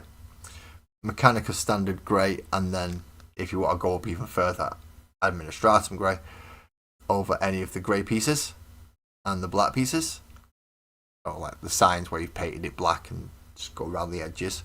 And then for the grey parts that you've done with the Coelia Green shade wash, you come up with the white bit. And then after all that, I believe they're going to make you go through God knows what just to get the faces right. So Catachan Flesh for the insides of the mouth, Wraith Bones for the teeth, Avalon Sunset for some of the inside bits like pustules and places where it's split open. Reichland Flesh Shade just to help bring some of it out, and then a Baden Black for the really dark recesses, highlighting the last layer up with Pallid Witch Flesh. Again, that's going to go over all the nice pink bits. Oh, it does look a bit like a roast. I don't know, if my roast beef came looking like that, I'd be sending it back. I don't want blue bits on my roast beef. Pallid Witch Flesh, as I said, just to, once you've agraxed the skulls, just to bring those back up. And then Pink Horror to bring all the everything that you've washed down with Carroburg Crimson around the face and things like that. Highlight with pink. And dry brush with Administratum Grey over the concrete just to bring those up. Hey up, Graham. How's the? Name the squad. I don't know what we're going to have to name it. We've not got to that bit yet. I don't know actually. Are they going to let us name these? They should do. They normally let us name them. So roughly by the time you finish them, it should look something like these. If you followed their painting guide.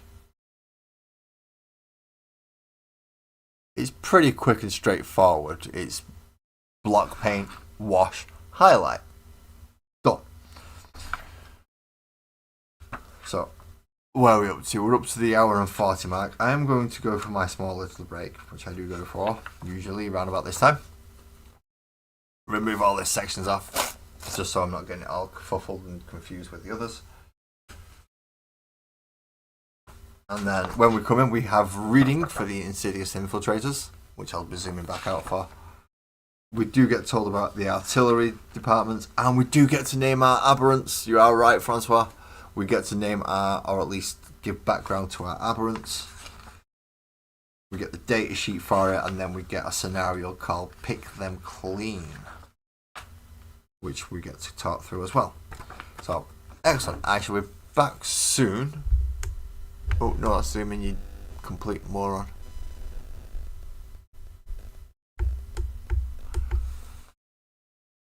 Oh, I did do. Ooh, Arby's, we got the meat. We got the meat, we're gonna eat it. Oh. We're gonna eat it all, and we're gonna strip it all down. We're gonna take your DNA and make it our own. That's pretty much what the gene stealer cults do, isn't it? It is. Right. So I shall be back shortly. I'm just going to go for a nicotine break. If you wish to go do it all the same, or anything you need to nip off and quickly do, please feel free to do it now. You can do whatever you want, but obviously this is the best timing because I won't be here either. I'll see you in a moment. Oh, just help if I mute myself.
Hello, welcome back. I'm back. I am. I think. I'm not sure. I'll let you know when I'm fully conscious. Right. Reading. Now that we have the 5 aberrants, move you out the way a little bit so we can actually pull this up. We have insidious infiltrators. What on earth is this going to go on about? It's probably better start reading and find out, really. The gene stealer cults work hard over many generations to weave themselves into planetary society, ready to rise up when the time comes. The cults have many devious tactics, as there are worlds in the Imperium, but certain methods of infiltration and subterfuge are shared by nearly all of them. The operatives of the gene stealer cults operate on many Imperial worlds, silently spreading the gene stealer curse and embedding themselves throughout society. Imperial censorship means that few around them will be truly awake to the threat of infiltration, and many gene stealer infestations take hold and spread with the help of ignorance of those around them. Gene stealer cults often begin by infiltrating the lowest echelons of society. I can't even read that word. Oh, insinuating. Oh, no. Yeah.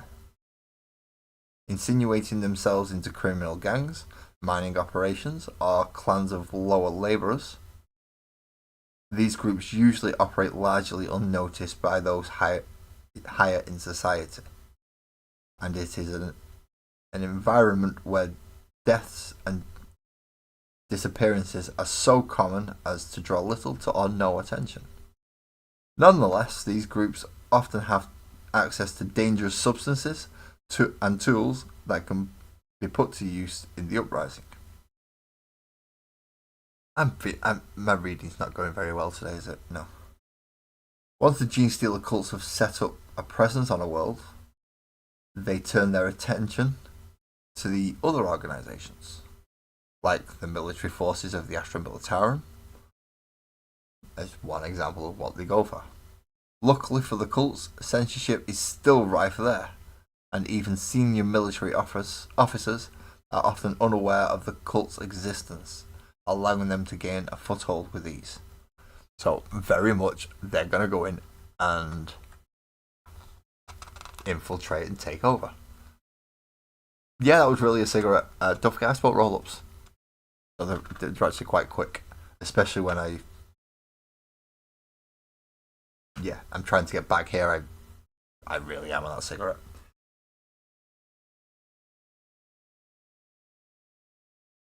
Is that Curly, Larry, Moe, Laurel, and Hardy? Is that the 5 names for the Aberrants? Is it? Steve has already named them. Curly, Larry, Moe, Laurel, and Hardy. Let's hope they don't. Actually, I'm never going to roll for them, really, am I? So if they do roll like those 5, I'm sorry for the person who ends up with these.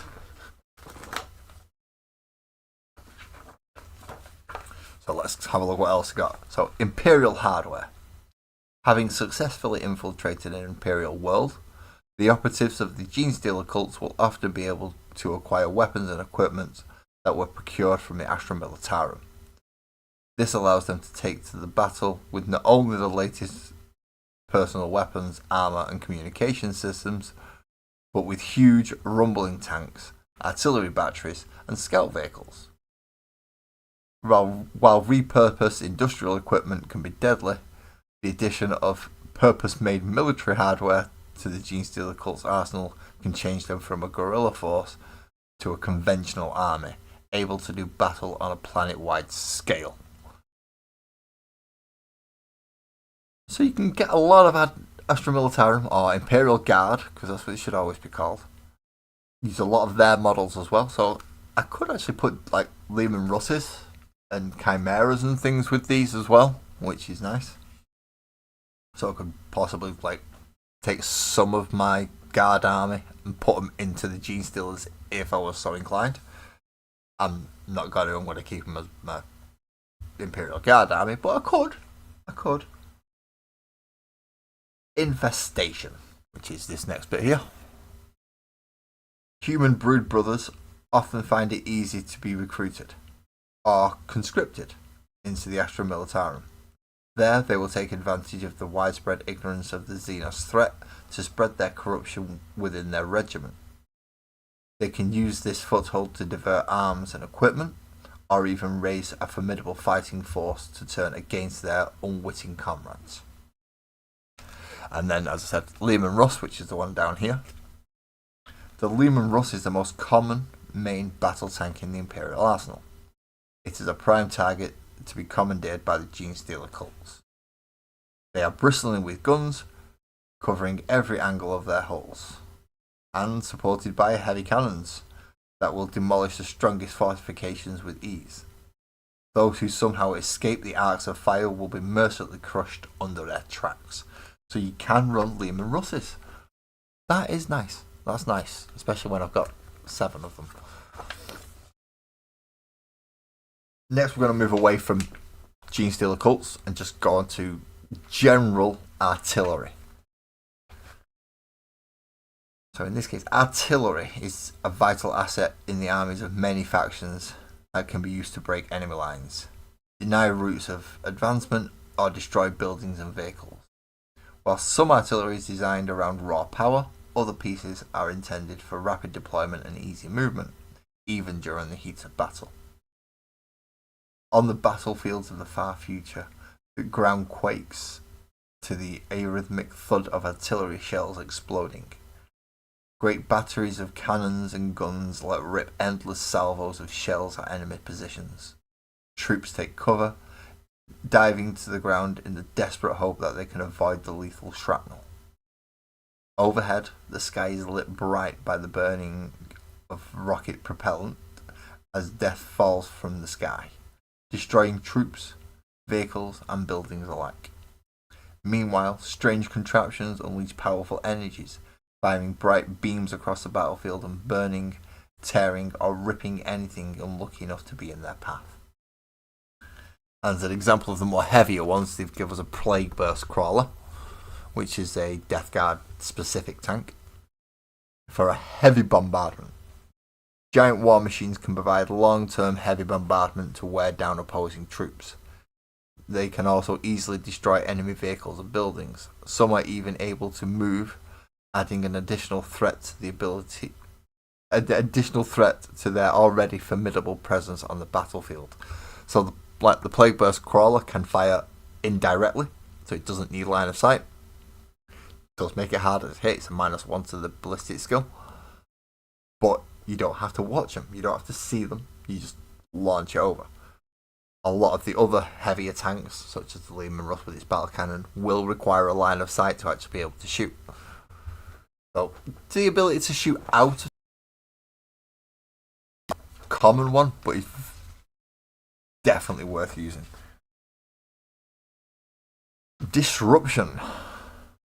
There are many strange technologies in the far future, and enterprising field engineers have found that many can be put to destructive uses. Some large war machines use madcap technology, or take an unusual approach to doing damage at a distance.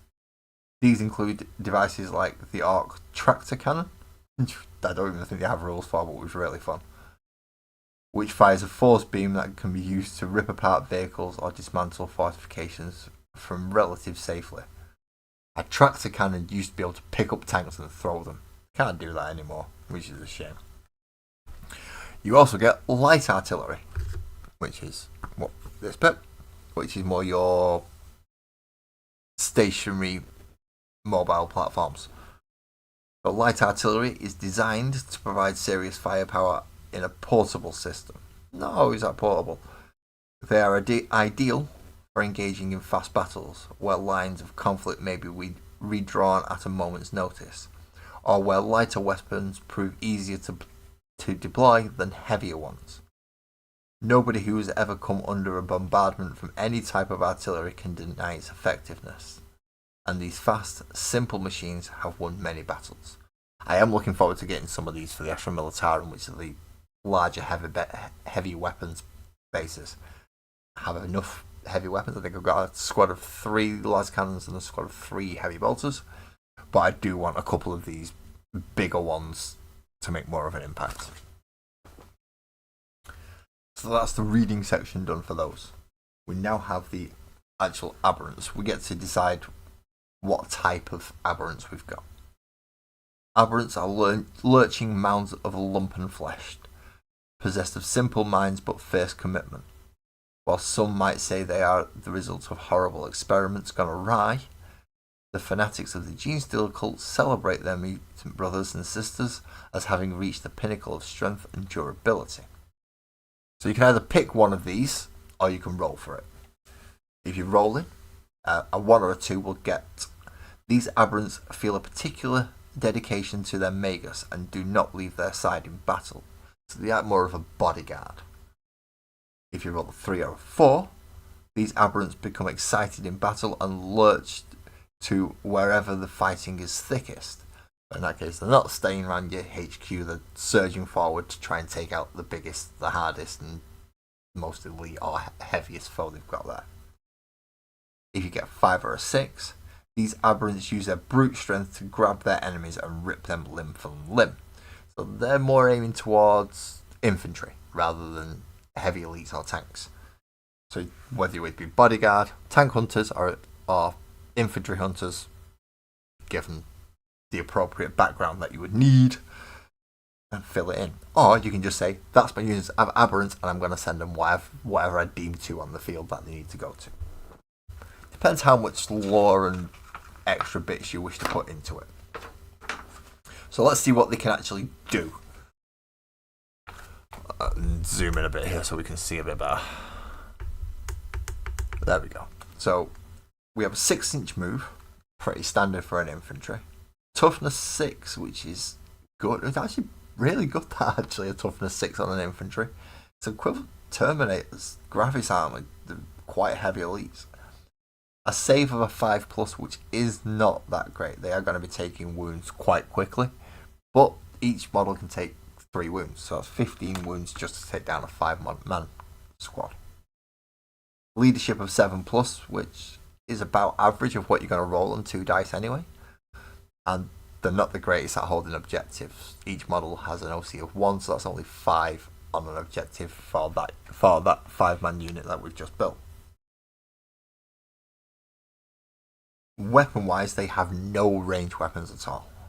They either have heavy improvised weapons, which I'm going to guess most of them have, because none of them look like power weapons. You get 5 attacks, hitting on 3s, strength of 6, no AP and damage 2. That's quite good, actually, for an improvised weapon. It could have done with a bit of AP, but yeah, he's hitting at strength 6 and it's 2 damage. You can't get everything you want. Pardon me. You could have a heavy power weapon. Now, I'm not sure whether the heavy hammers would classify as heavy power weapons. You do only get 3 attacks with those. Still hitting on 3s, however. Strength 8, so definitely an elite killer. And got a chance against some lighter vehicles. I wouldn't throw it up against some of the big stuff, though. Some of the toughness 10 or higher. It's going to be difficult for them to actually get it through. But they do have a -2 AP on that, which will push Terminators to most elites onto the invulnerable saves if they have one, and bypass quite a few pieces of armor that just don't have an invulnerable save. And with 3 damage each, basically that weapon is perfect for just taking themselves out.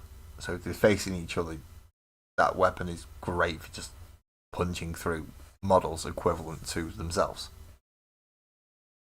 The leader also gets an extra attack with his hypermorph tail. Only 1 attack.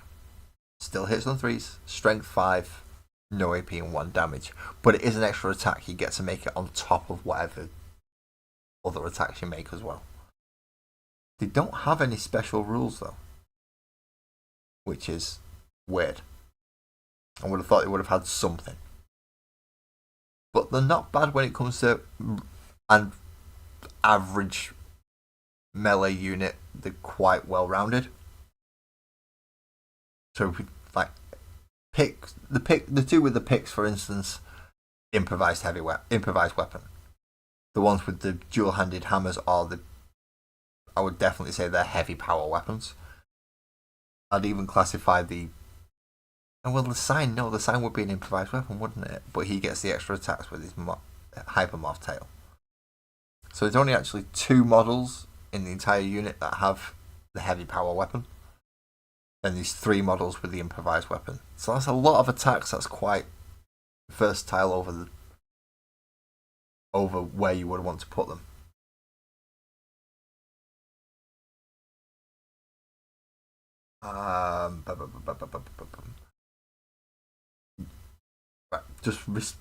Michael. I don't use the glass on an arm at all. I'll use the glasses when I need to get really small detail, but if I don't need really small detail, I'll just use my eyes. I don't use magnifiers very much, mainly because they do give me a headache. It's not nice. After painting the 12 cats from the Cats in Catacombs, that last one, which was the Warlock, that pushed my focal ability as far as it could go.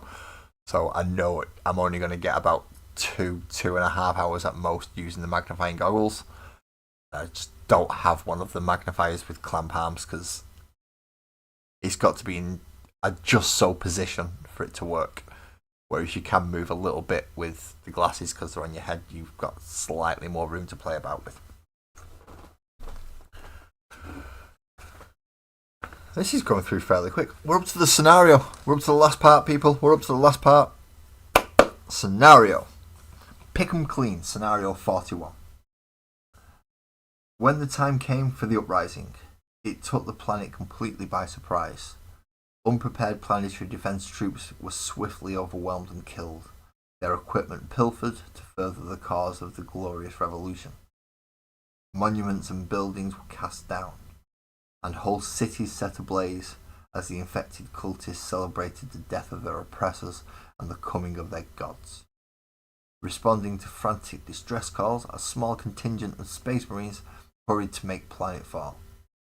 But although the Emperor's angels are mighty warriors, even they were surprised at the ferocity of their reception. The Space Marine forces were hemmed in at their landing site and left to fight on their own. Here, a Space Marine captain and a librarian find themselves surrounded by hostile mutants of the cults. If they can withstand the assault and break through, they can stand a chance of meeting up with their Space Marines. But if they are overwhelmed, their rescue attempt will collapse in the face of the Genestealer cult's fury. So in this one, how do we play? The players set up the battlefield as shown on the next page. Starting with the Genestealer cult player, the players take it in turn to select and place terrain cards, with a total of 4 having been placed on the battlefield. The terrain must not be placed within 3 inches of the centre of the battlefield, and during this game, no faction abilities or stratagems can be used. Deployment. The Space Marine player places their captain and librarian within 3 inches of the centre point of the battlefield.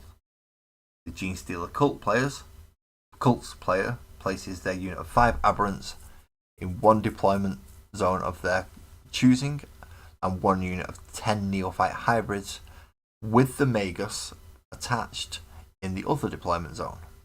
The deployment zones are shown on the map on the next page, which we will get to now.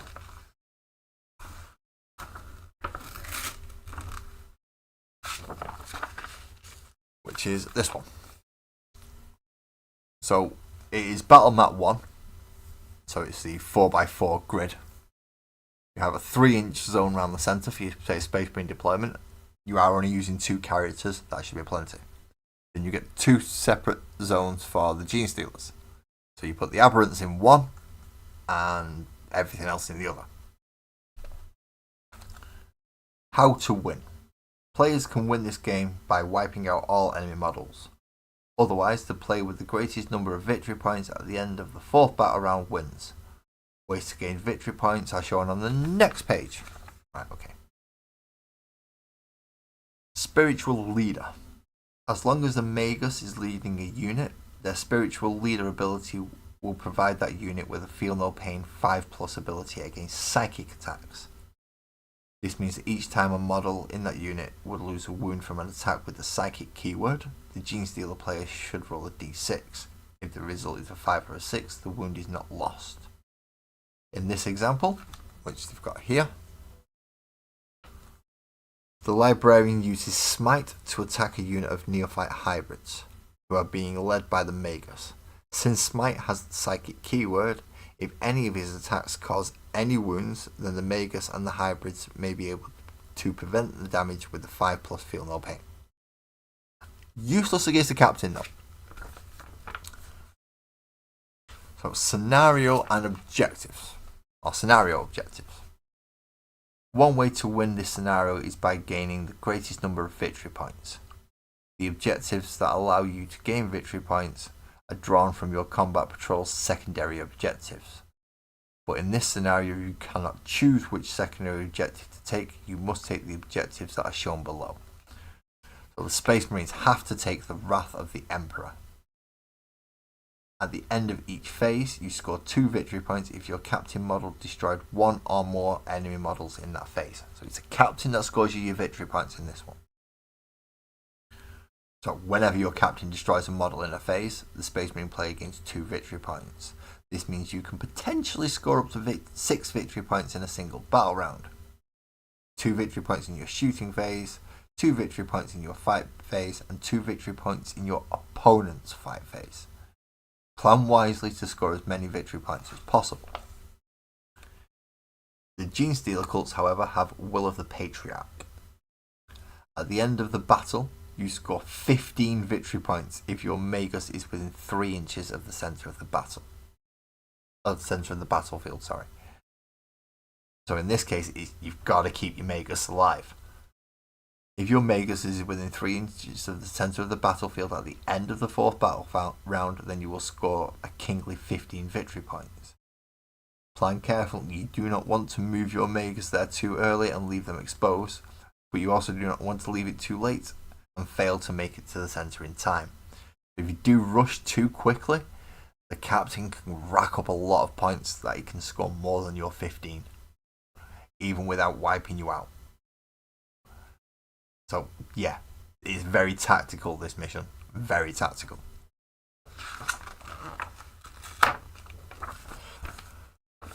It does go through victory conditions, which are the same every single time.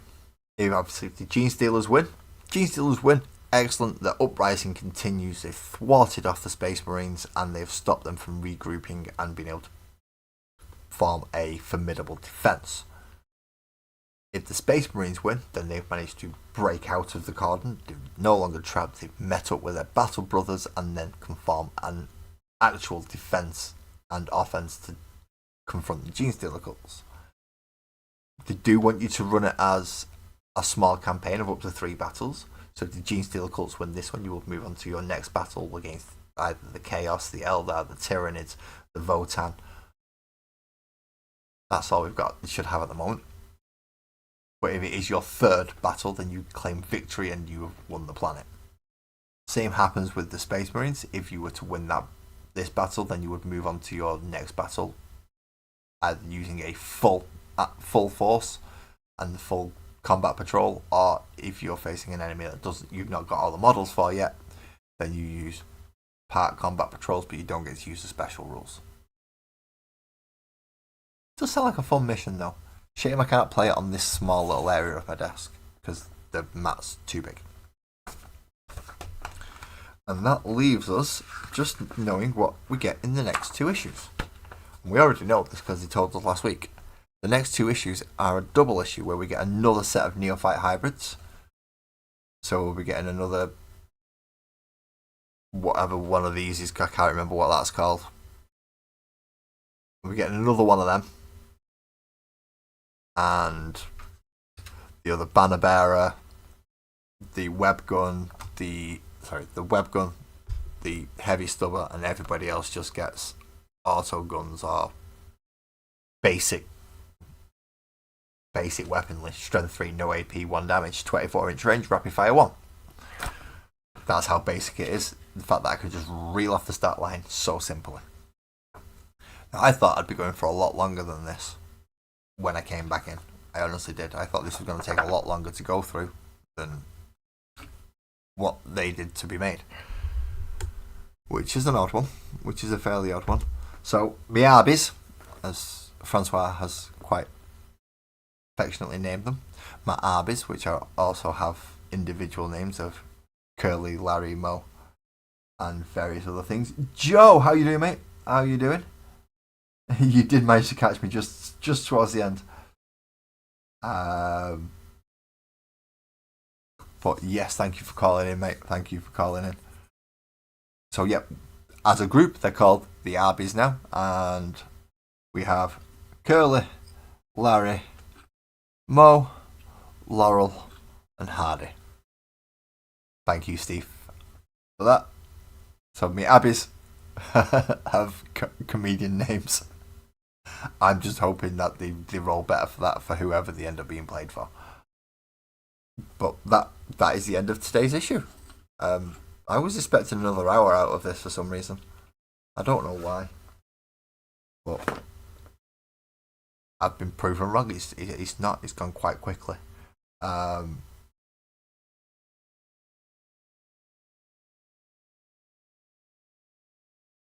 Oh no, not Mo. Yes, Mo. Yes, there is a Mo in there. There's definitely a Mo in there. And a Curly and a Larry. But as that is the end of today's issue number 66. Next week is issue 67, which will only give us half of the sprues. The week after is 68, is when we actually make the models. So I look forward to seeing you over those two, to cover those two issues. Tomorrow night, again, is the Magical World of Sparkles and Oak. Now, I think there's only 3 characters left to go on that level. Let me just grab this out so I can have a look. Yeah, we only have 3 characters left, which are already primed and ready to go up in there with bases for them to be glued on. And those are for tomorrow night, so I look forward to those, as well as working a little bit more on the diorama.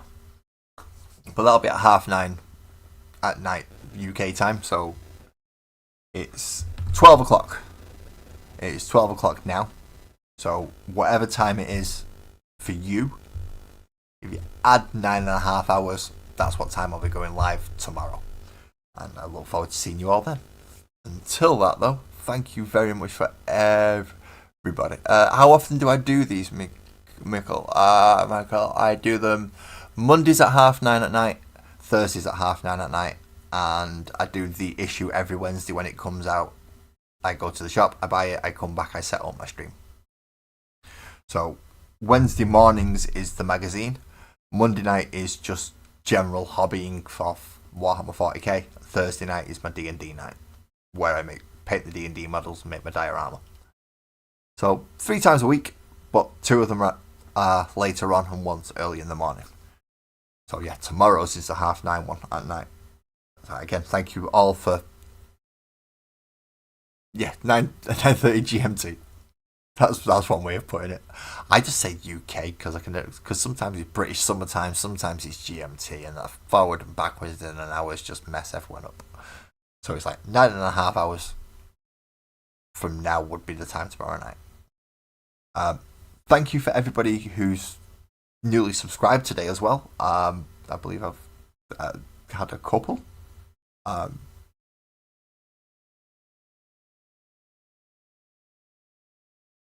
Mihal. Right. It's going to be easy when you can stand there and go, no, that's wrong, try this. No, you're still getting it wrong, try this. No, you're still getting it wrong, try this. Oh, for fuck's sake, you're an idiot. That's going to be the easy one to do. It's Mihal. Yeah. No, I kind of get it. Yeah, I get it. I'll just go have a... Yeah. I'll get someone who can help me get the pronunciation correct. For once. But thank you for subscribing, mate. Thank you very much. Yeah, every week, 3 times a week I do this. So please, everybody, drive safe. I'm gonna go do housey